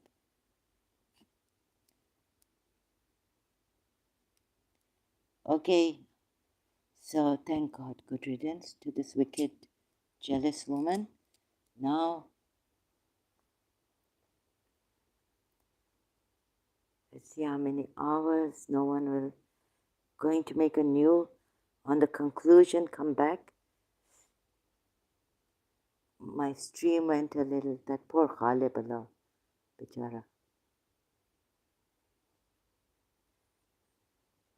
I don't like his atheism ways. But that poor Khalib, I tell you, this time his video was really good. His live stream premiering. I need to go now.